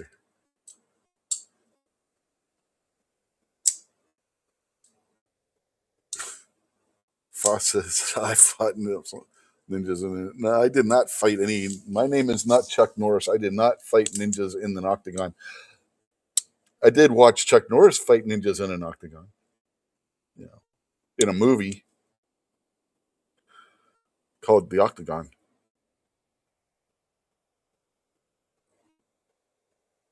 Rob says he thinks it hit 50, but it rained all damn day. So all the warm air stayed south of you. Yeah, we almost hit 90.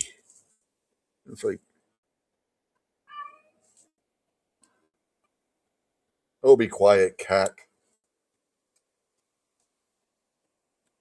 Yeah, we're supposed to get rain tonight.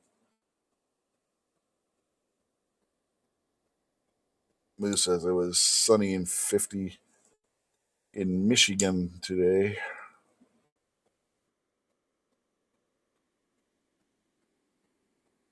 He says turkey sandwich.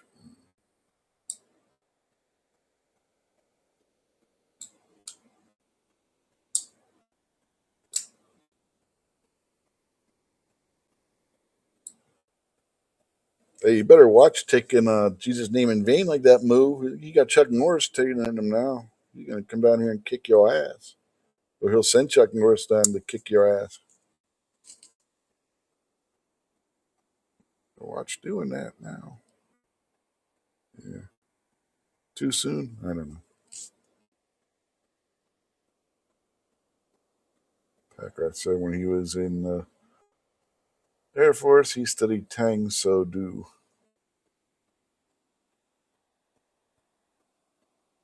Did you drink Tang? You can still buy Tang.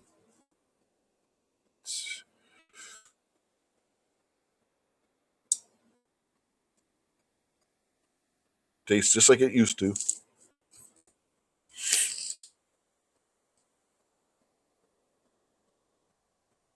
Comes in a container like the pre-sweetened Kool-Aid.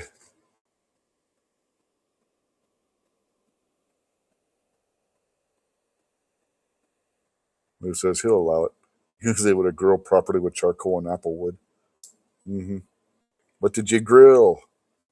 Pork chops? Apple wood goes good with pork chops.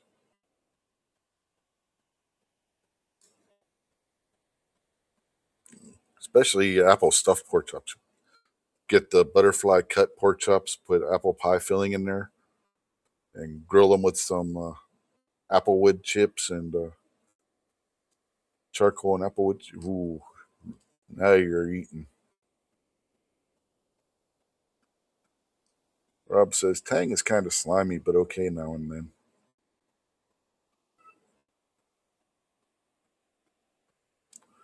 Moo says pork tenderloin times two. That works too. That works too.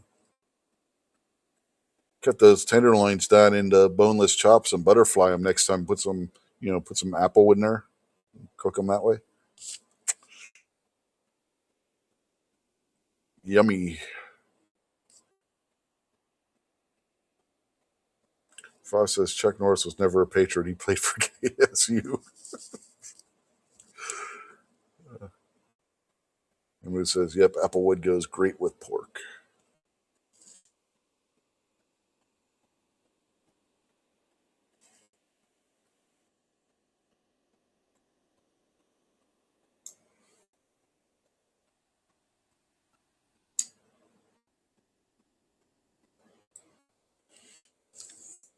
Yeah. We got away from being a food chat. Now we're back to being food chat again. It's Rob's fault. He came in here talking about sandwiches.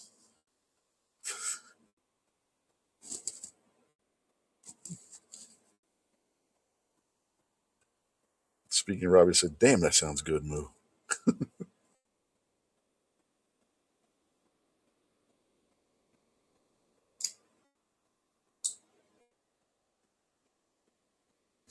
Foss said, Moo said wooden pork. Yeah, he sure did. Packrat says double bone pork chops.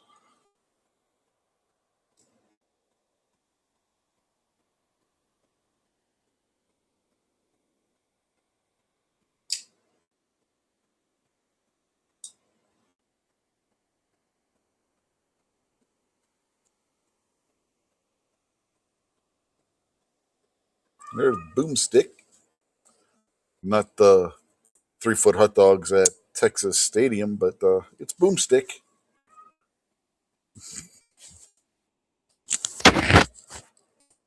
Denny already left, so oh well. He didn't get the. He wasn't here to hear the joke based on what he said earlier.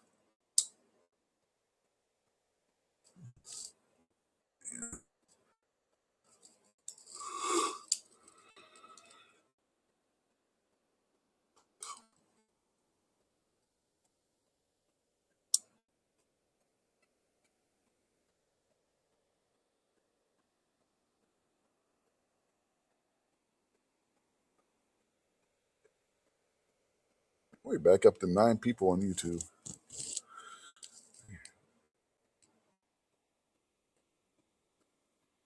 Fox says Boomstick may have a 2-footer. You don't know. I was referencing the 3-foot hot dogs that Denny was talking about earlier that they have at Texas Rangers games. He said they call it the Boomstick. I don't know if you were here when he was talking about that or not, Foss.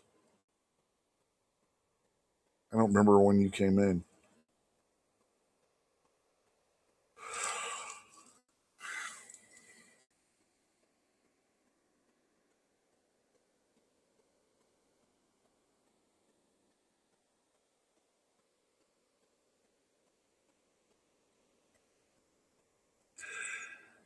Yeah, you probably were. When I think about it.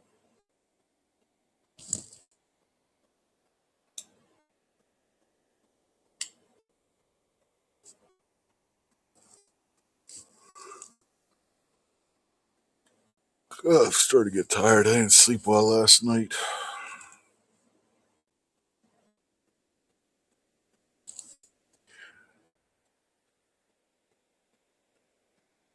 What else can we talk about?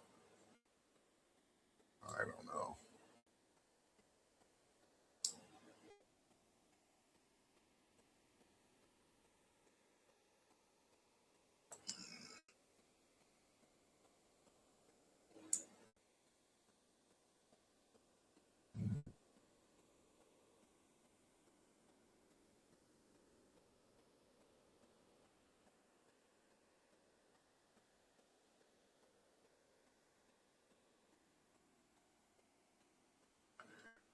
Yeah, not really seeing anything.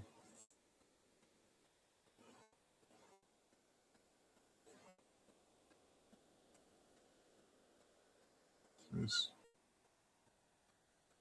bang. Feds charge former Bay Area resident with $90 million in health care fraud. An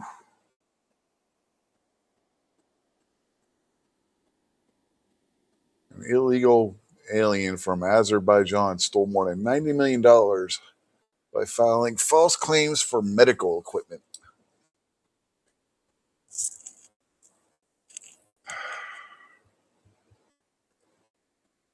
Man, it's crazy.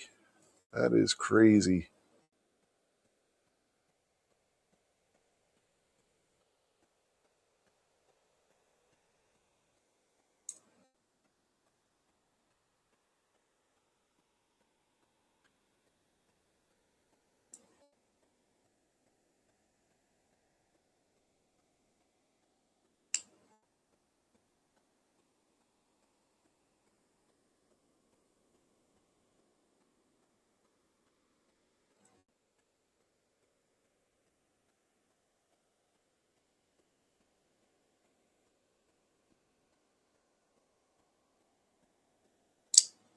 Yeah, I don't.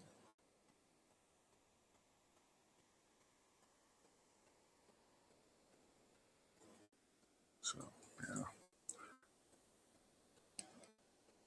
Boomstick says he just got home himself.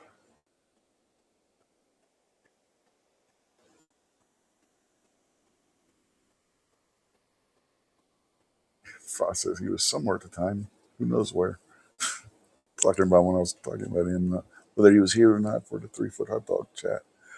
Uh, yeah, I wish that were the case, Moo.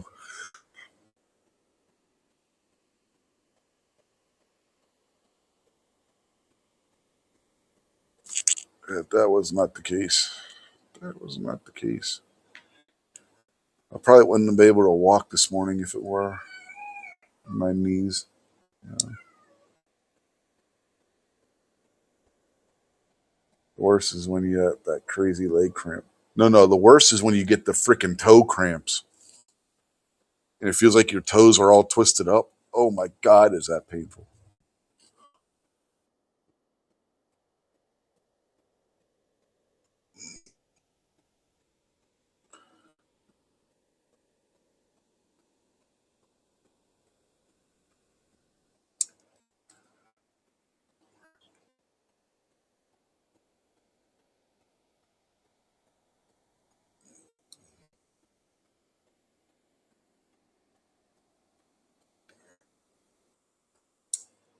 Oh man.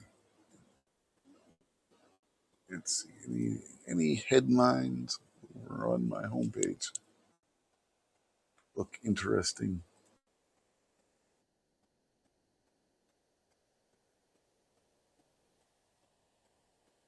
Chicago residents unionize to fight possible displacement. Rent hikes over Obama Presidential Center. You guys seen that place? It looks like something out of a freaking Star Trek episode that would have been built by the freaking Borg. Foss says the worst was when his sister hit him with a car. I can see that, yeah. Moose says his total knee replacement surgery is scheduled for May 19th.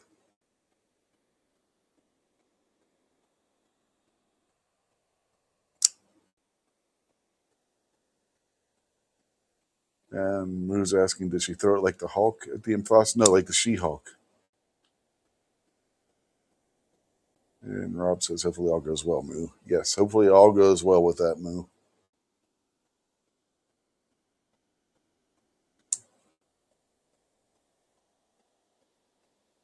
And Boomstick says his whole body is wore out except for his trigger finger.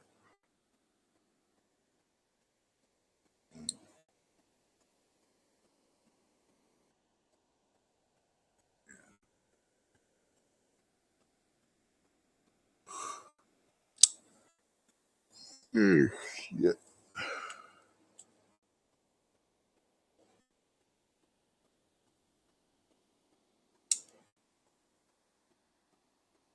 Illegal immigrant charged with killing Loyola student released under Biden, DHS says. Huh? Okay.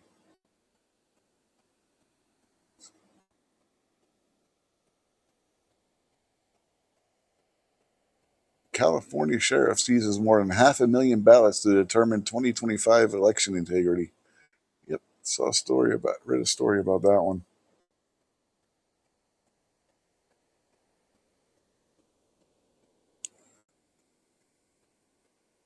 And Democrats are suing to try and stop him.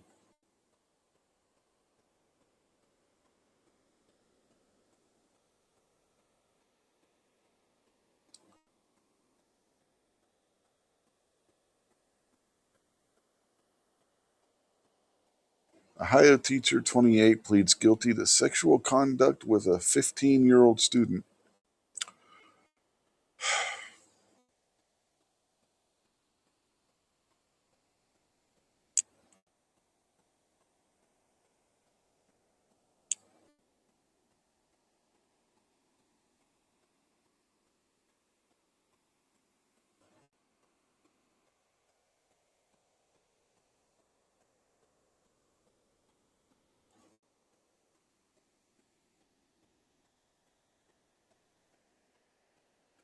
Patriot's updating saying he doesn't have to have his hips replaced. Well, that's good on that part.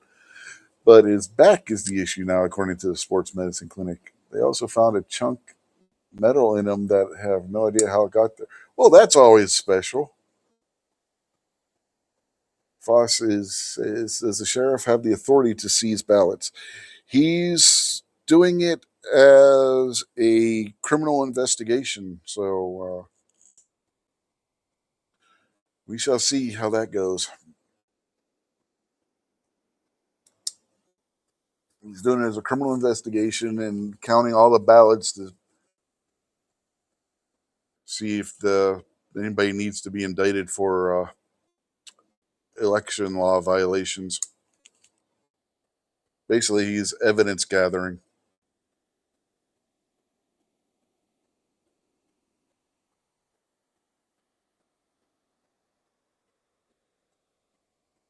Rob says it doesn't mention that the 15-year-old has 3 kids and was divorced twice. It doesn't mention what religion they were, Rob, so I don't know about that.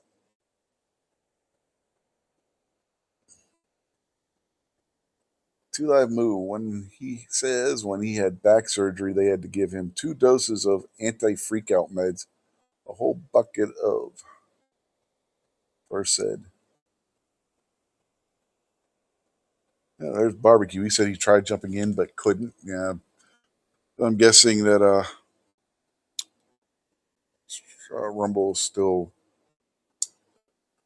having issues with mobile.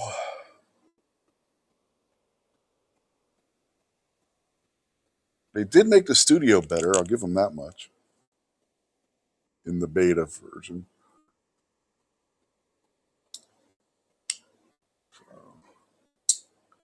Apparently, the standard version is no longer in beta, and they got a better beta, so where it's more like StreamYard.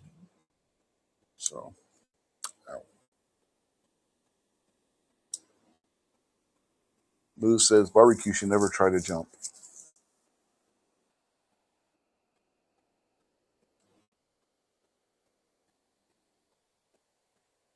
Okay.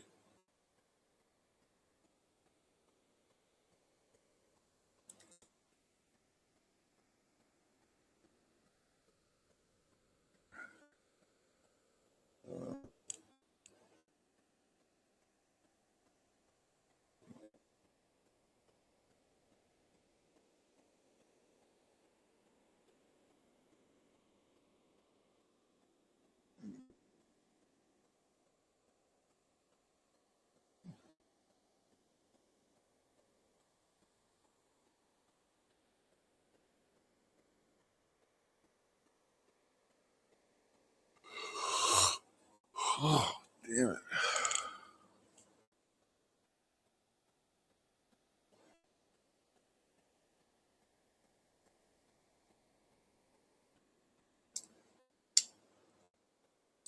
Yeah, moves.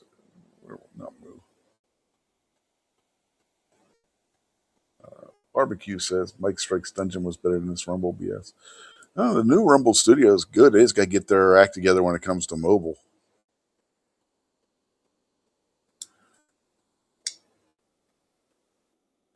Who says I'm climbing a ladder as we speak? Wish me luck. I love you all.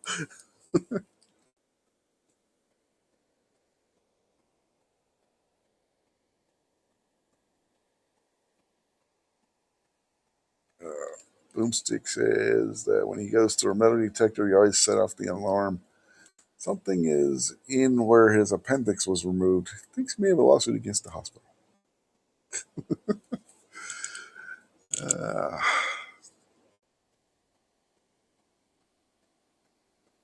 yeah, maybe.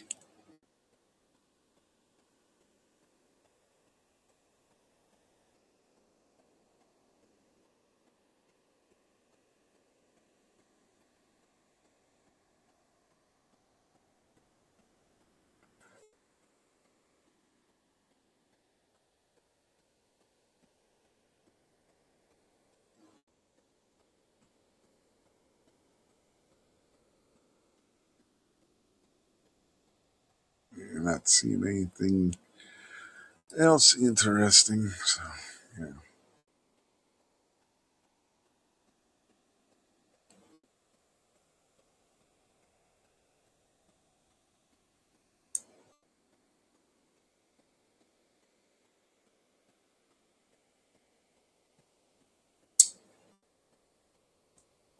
So, let me see. Apparently, suppressor sales are higher, according to American Rifleman. According to 4473 Cloud, a service provider to federal firearms licensees, more than 1.5 million Form 4s for suppressor transfers have been filed. Wow.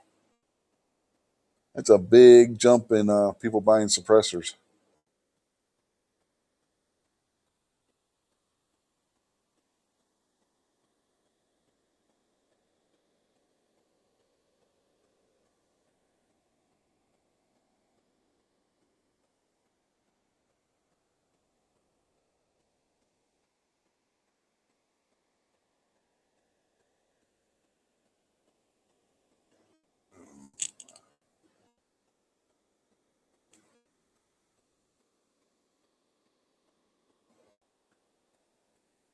Barbecue says, "Can we talk about the greatest show on YouTube being canceled last night?"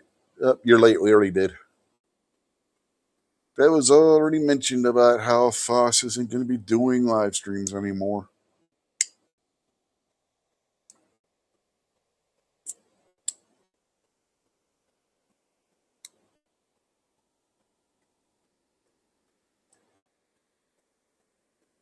Moose says if you don't hear from him, he leaves all his bedroom toys to Rob.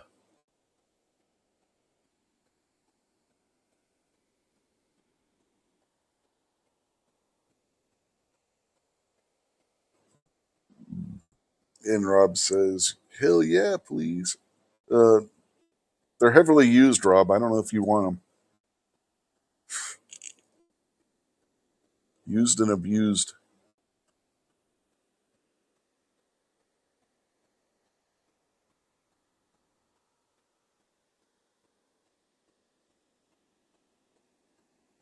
Oh, yeah, you weren't here for that one, Rob. Yeah. Boomstick says, "What happened to Foss?" He just decided he wasn't doing live streams anymore. And Barbecue says, "Moo is leaving Mrs. Moo to Rob." Uh, Among other things, apparently.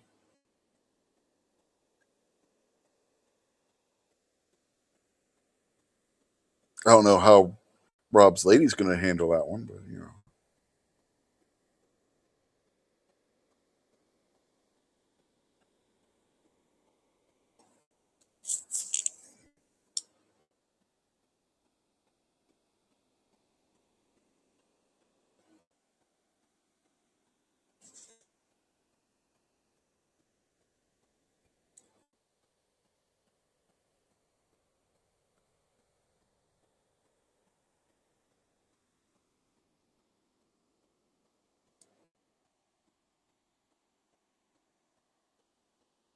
I don't know if Foss is even still out there, but he hasn't said anything. So.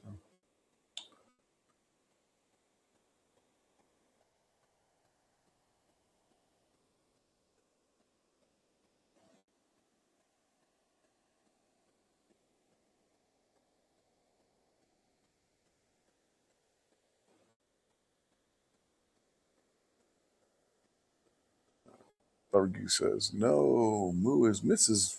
Moo's bedroom toy. Poor guy needs his own battery pack. It's called a pacemaker.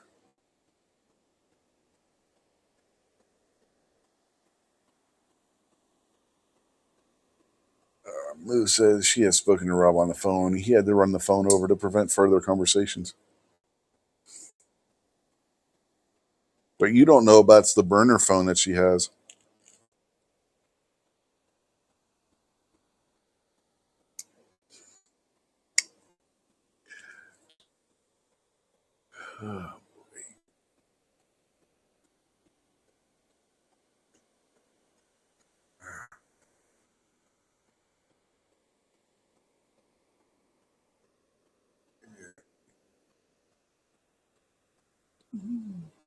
What am I doing? I don't know. I have no idea what I'm doing.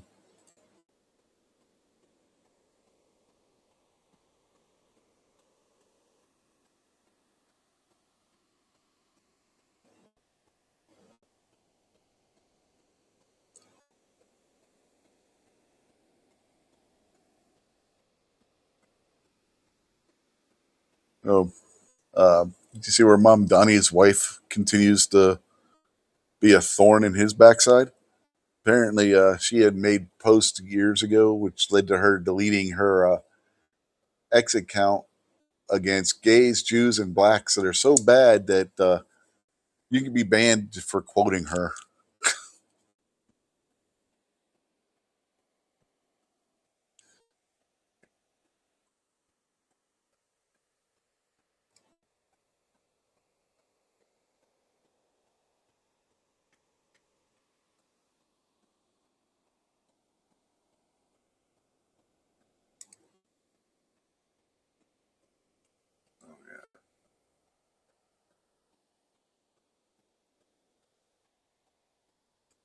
And now they're at their barbecues out there talking about Lethal Weapon. Yeah, the scene where Mel Gibson was getting all kinds of shocked. Yeah,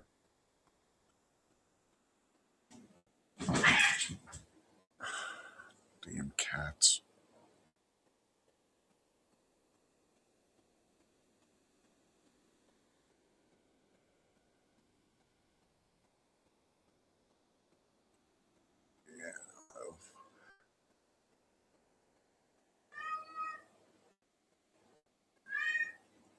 I don't know how much longer we're going to be going. That cat doesn't shut up.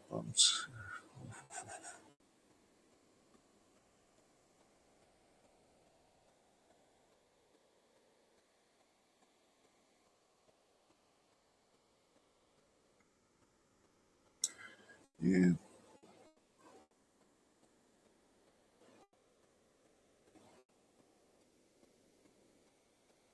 I don't know.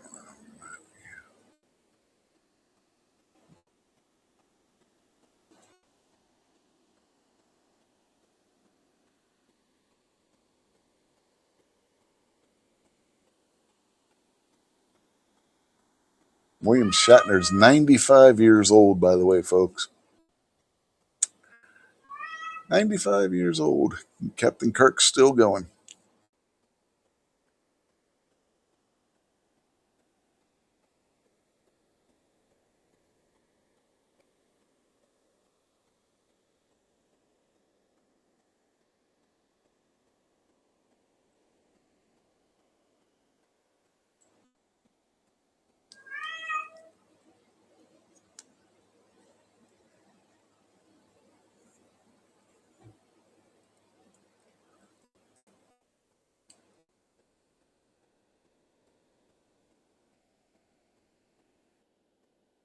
Rob's blaming himself for Foss stopping doing his show.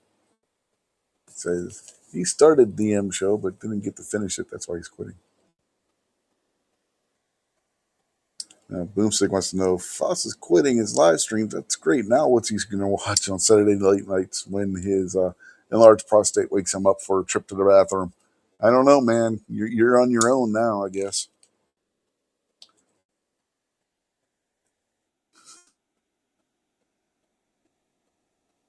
You can always find a old episode of Walker, Texas Ranger.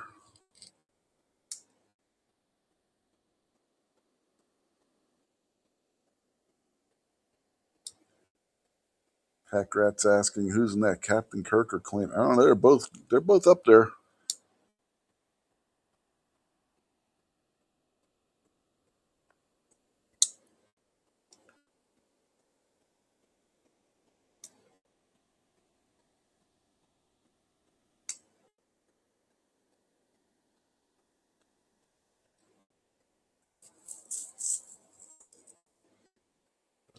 William Shatner posted on X he's still smoking cigars, and he's like he doesn't care. He says he's learned two things: never waste a good cigar, and never trust anyone who says you should act your age.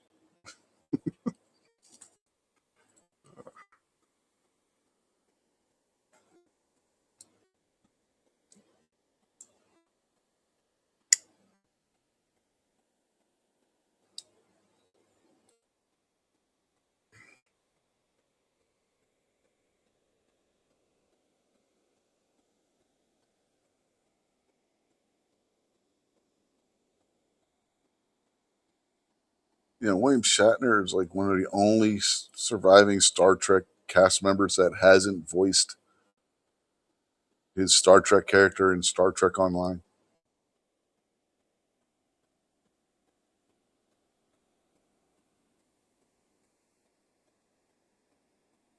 Rob says, seems like everyone's quitting lately or using Rumble.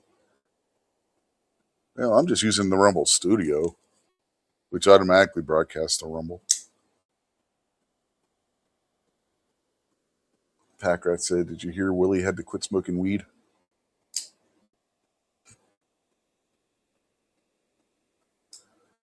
As much as he smoked, I'm surprised he's not immune to it. Willie's a bigger pothead than Snoop Dogg is.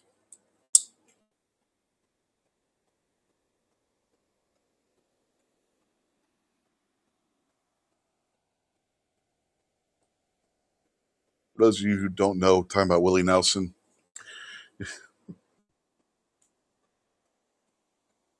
Someone once remarked you could tell Willie Nelson's tour bus is coming because it smells like French fries and weed.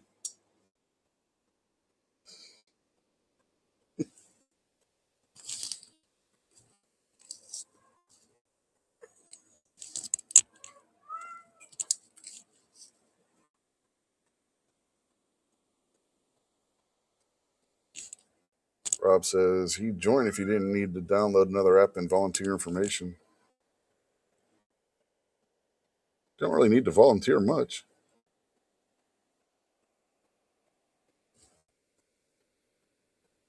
Barbecue saying no audio?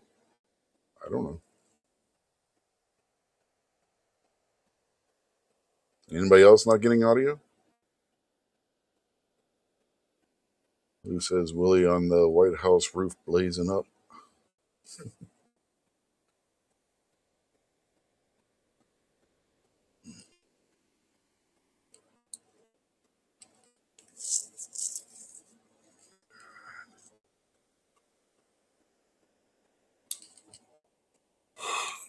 Shit, keep yawning. Maybe that's why Barbecue didn't have any audio, because he caught me in a yawning. Yeah, Rob says he hears me okay. Might be a Barbecue issue. He is blind, so he may not hear very good. Packrat says he can hear me. Yeah. Boomstick says he just looked. Dick Van Dyke is still alive. Yeah, he just turned 100 right before Christmas. I remember when that happened. They're making a big deal about it on the news when my wife was watching.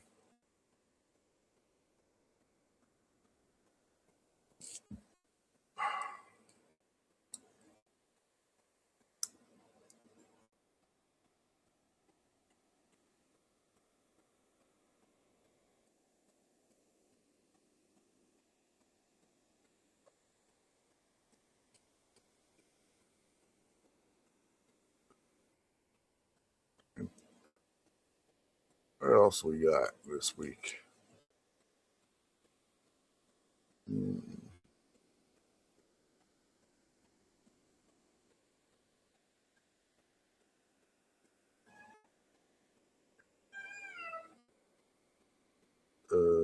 Okay, Moo.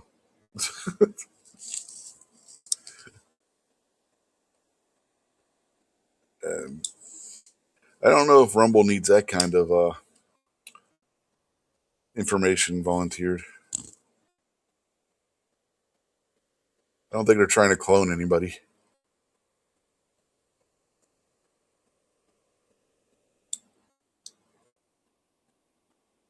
If you were on the YouTube side, you would know what I'm referring to.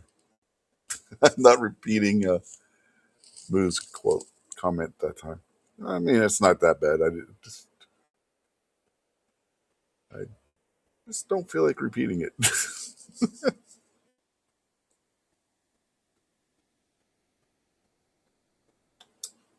Rob's asking, have you been paying attention to water issues all across the country? Wells drying up, ground sinking, rivers running low. Not here. Our water levels here are high.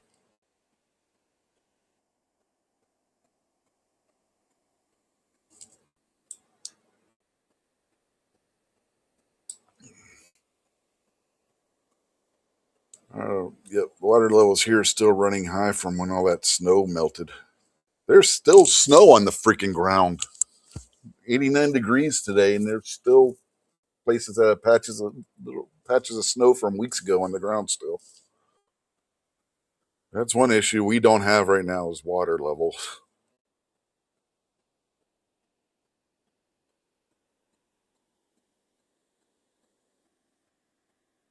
But as far as anywhere else, no, I haven't seen anything about that.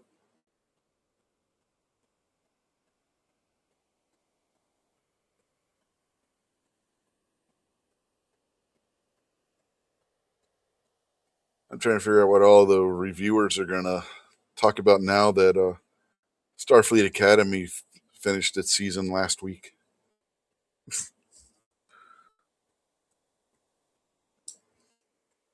Patriot, you ask me that every week. Says, what is snow?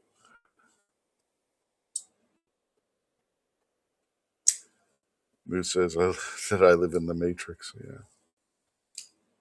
It's not a whole lot of snow. It's basically where they plowed all of it that got plowed when they're plowing like parking lots and stuff, and it forms those really big piles and it froze. So it's taking forever for it all to melt, even when it gets hot.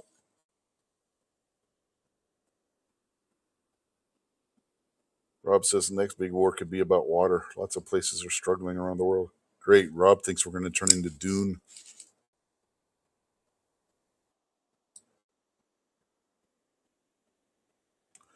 Boomstick says water levels are high in Ohio. In fact, they're getting dumped on with rain as he's typing.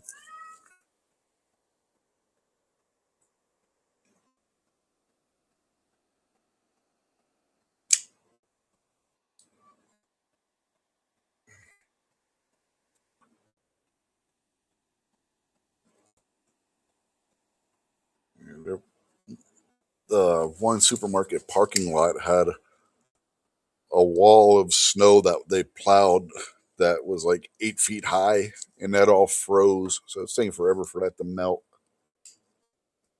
It's down to like a foot high now. It took forever for that to melt.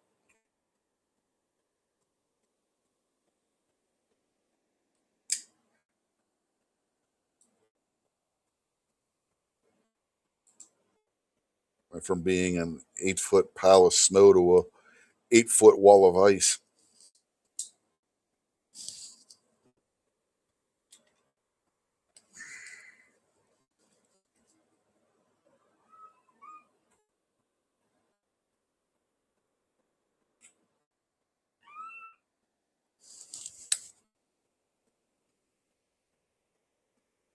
Foss says snow is always frozen. Yes, but it isn't a giant wall of ice, is my point. It froze from snow to ice.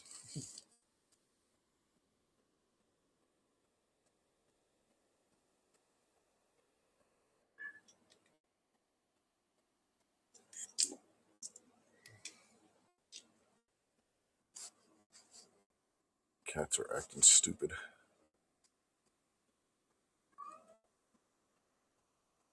There's like a line of 5 cats that just went walking through the living room.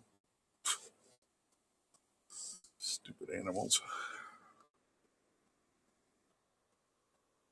Patriot says snow is frozen rain. Actually, rain is thawed snow. When you get up into the atmosphere, it all starts as ice, and then if it thaws as it's falling and turns into rain.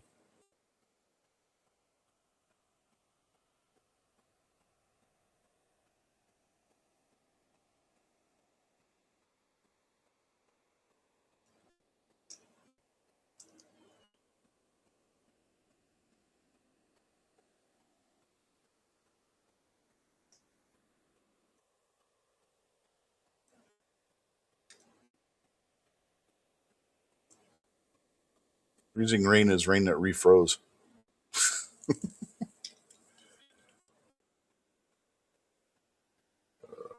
Lou says ice shoots people. Only when they do something stupid.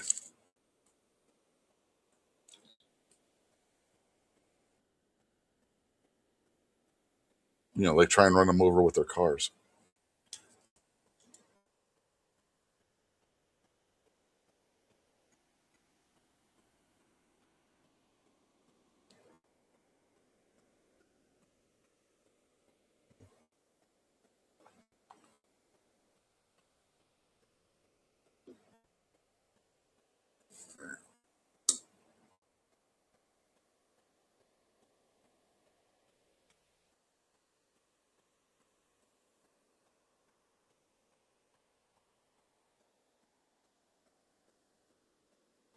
Moo wants to know where he can apply for ICE. They are taking job applications online. I'm trying to remember what the website was.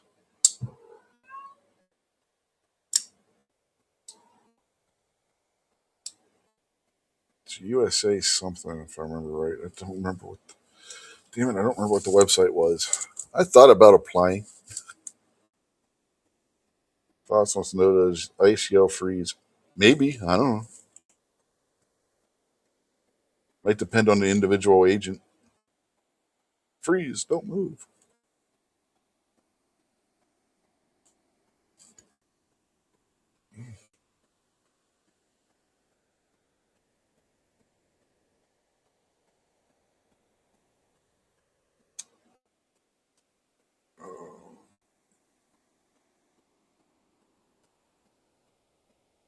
Why did he read that in Arnold's voice? I don't know.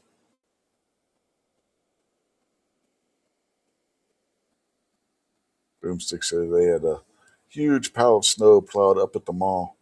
This Yahoo decided to try and climb it with a jacked up 4x4 truck. He broke through the snow and was, yep, that'll do it. Broke through the snow and was high centered. So he had to stop and laugh at him. Yeah. If you don't, then you're wrong. If you don't stop and laugh at that jackass, you're wrong. Like, what the hell you think you're doing, stupid? You probably could have did it with the pile that they had here in that parking lot. Get to the chopper, says Rob. It's not a tumor.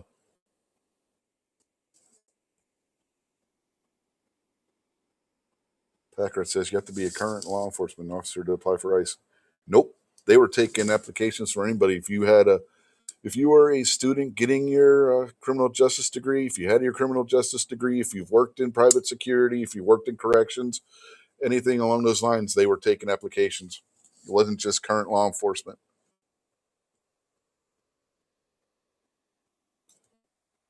If you were a veteran just getting out of the service, they were taking applications with no law enforcement, any kind of criminal justice background at all.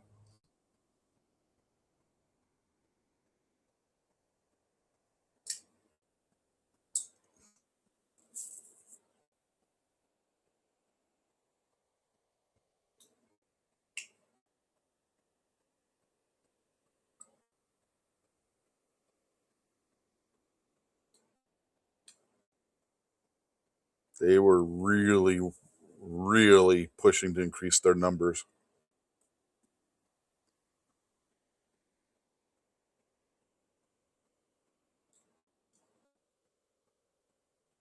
DHS agents as well.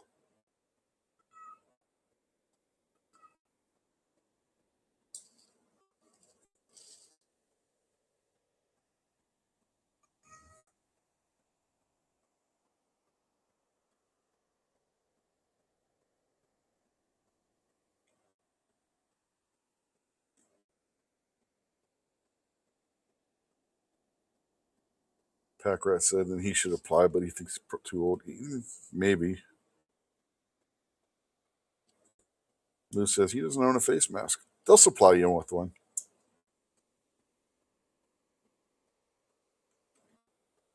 Rob said the pay doesn't seem worth the drama, in his opinion.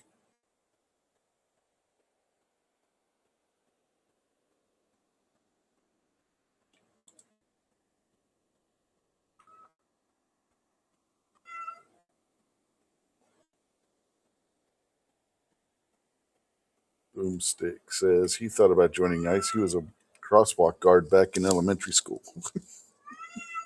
Shut up, you stupid cat.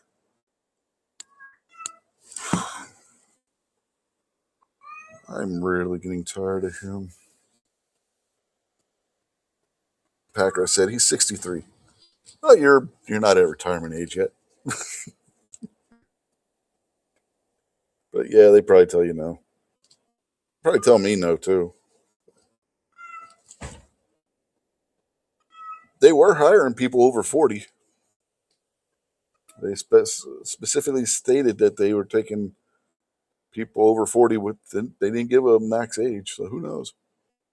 I mean, they may need pencil pushers too, you know.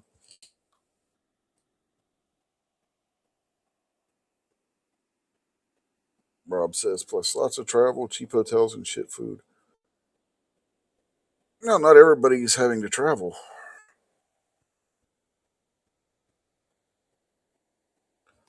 Moon wants to know, can he do remote work for ICE? I don't know.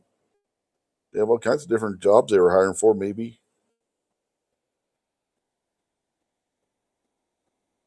They were looking for people to do data entry and stuff too. I mean, they were hiring for all kinds of shit. Not just the guys on the street, they were hiring for office workers and stuff too.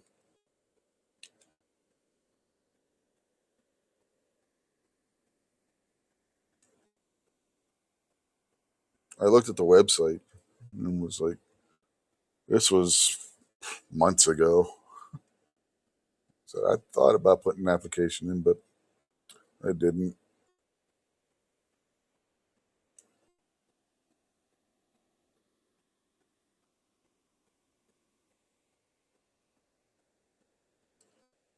Yeah, we're back up to 10 people.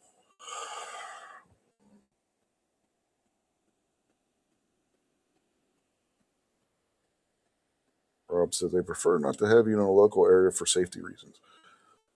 Well, they were saying that they were hiring for all areas and that a lot of candidates would not have to move, specifically stated on the website. So I don't know. I don't know.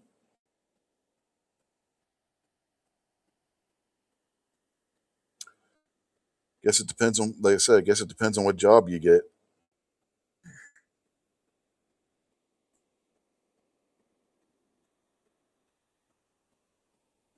You know, if you look, because like I said, they had a whole bunch of different jobs they were hiring for.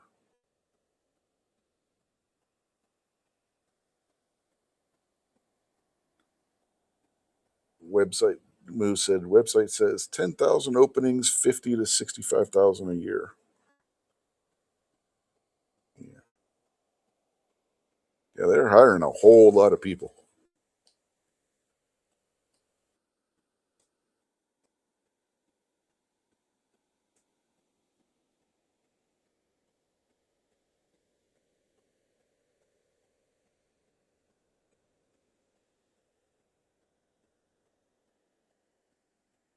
They were looking for people to be local liaisons with I don't know if this job's still up or not, but they were looking for local liaisons with local law enforcement agencies and stuff. I mean, they were looking for all kinds of jobs back when they first announced the hiring, uh, whatever you want to call it,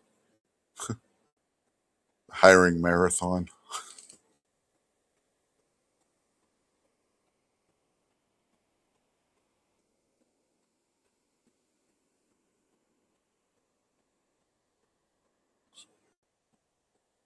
So I don't know. What I do know is I think I'm going to.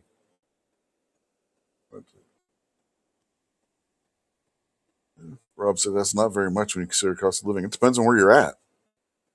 I mean, $50,000 to $60,000 a year is a lot of money where I live. It's still a lot. That's still a lot of money here. 50 to 65.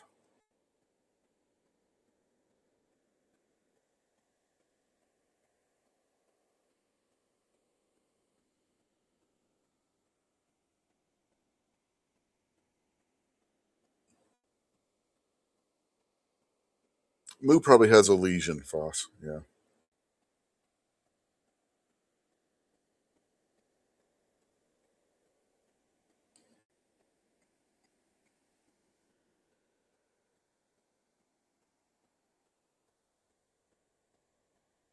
Packrat's asking, do you think JD Vance is going to continue with the deportees? You mean if he gets elected president? He said he's not running, according to one report I saw. So yeah. Yeah, there was a report going around on X that he said that he's not going to run in 2028.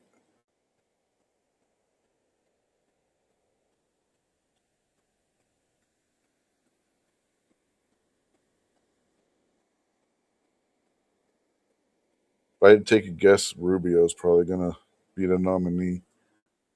That'll be my guess anyway.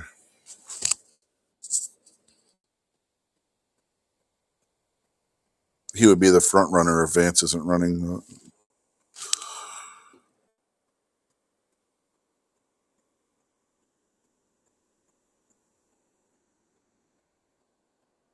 I'm not in that part of West Virginia, Moo. You're thinking southeast.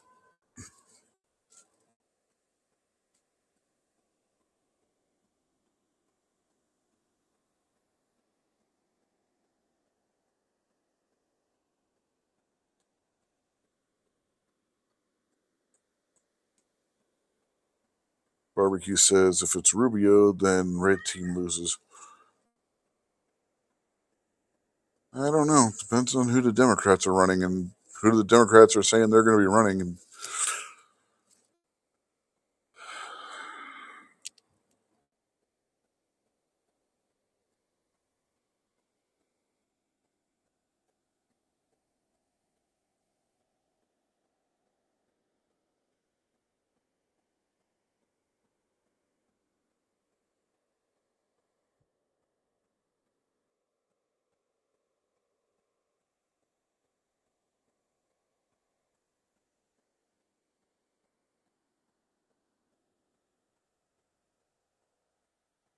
And anyway, Packer said scary ticket would be Vance and Trump Jr. Fox says Kamala 2.0. Yeah, that's one of the ones that the Democrats are talking about running again. Kamala and Newsom, and I forget who they said the third one is, but yeah. Rob says the cost of living is crazy in New York. Well, yeah, it's New York.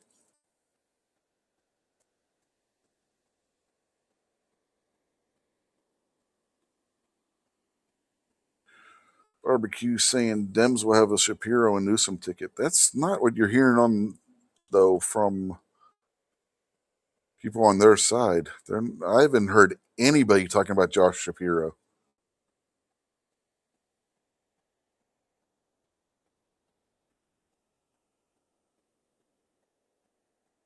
Maybe in PA they are, but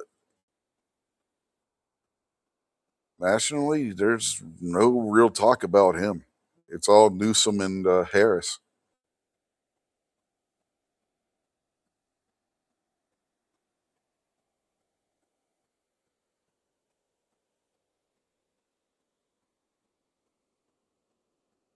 Patriot saying Whitmer. Oh, good Lord.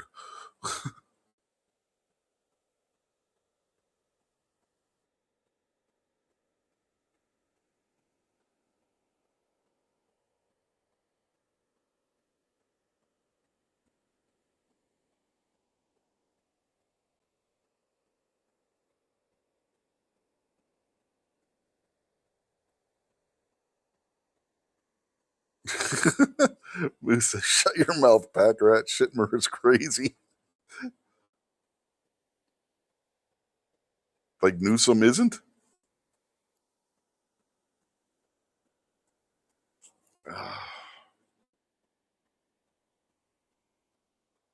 Kamala isn't? I'm not saying Kamala isn't. That's a question. Kamala isn't? Kamala is absolutely crazy. So, hard for the course for the Dems to run somebody who's not mentally stable at this point. Good Lord. Look at the people they've ran lately, going back 10 years. Hillary Clinton, who certainly had her moments on the campaign trail where she didn't seem like she was stable. Then Joe Biden, Kamala Harris.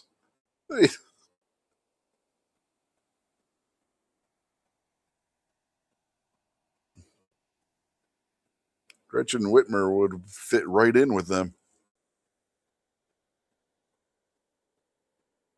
Same with that idiot where Rob's at. What the hell's her name? I always forget her damn name. The governor that lucked into her job when what's his face resigned.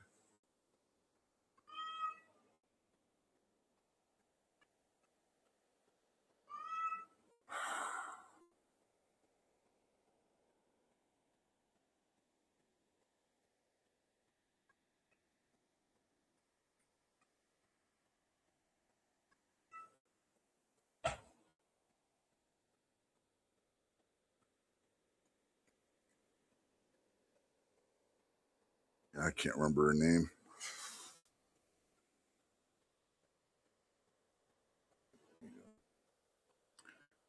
Anyway, folks, I think Hochul, that's it. Thank you, Rob. I think we're gonna wrap this up for the night before I kill the cat.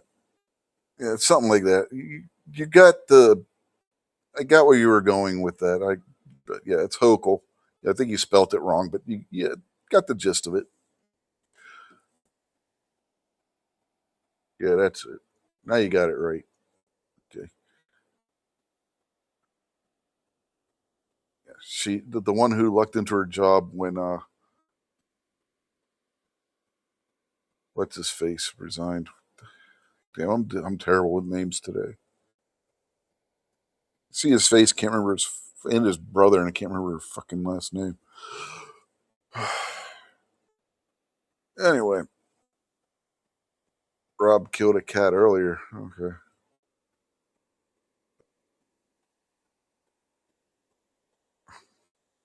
Rob's blaming public schools for his spelling. Anyway, again, rest in peace to Chuck Norris. I don't think we'll ever see anybody that'll be able to replace him. He was one of a kind. More and more his generation, we're losing him. So,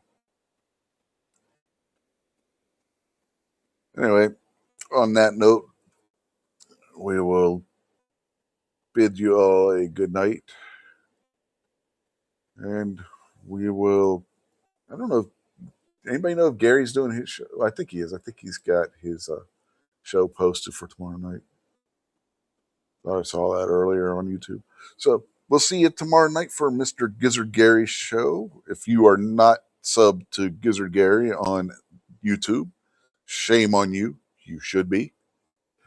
And yeah, we'll catch you all tomorrow. Have a good night, everybody. Where in the world did I put that? Where is it? Seriously, where the hell did my outro go? Oh, there it is.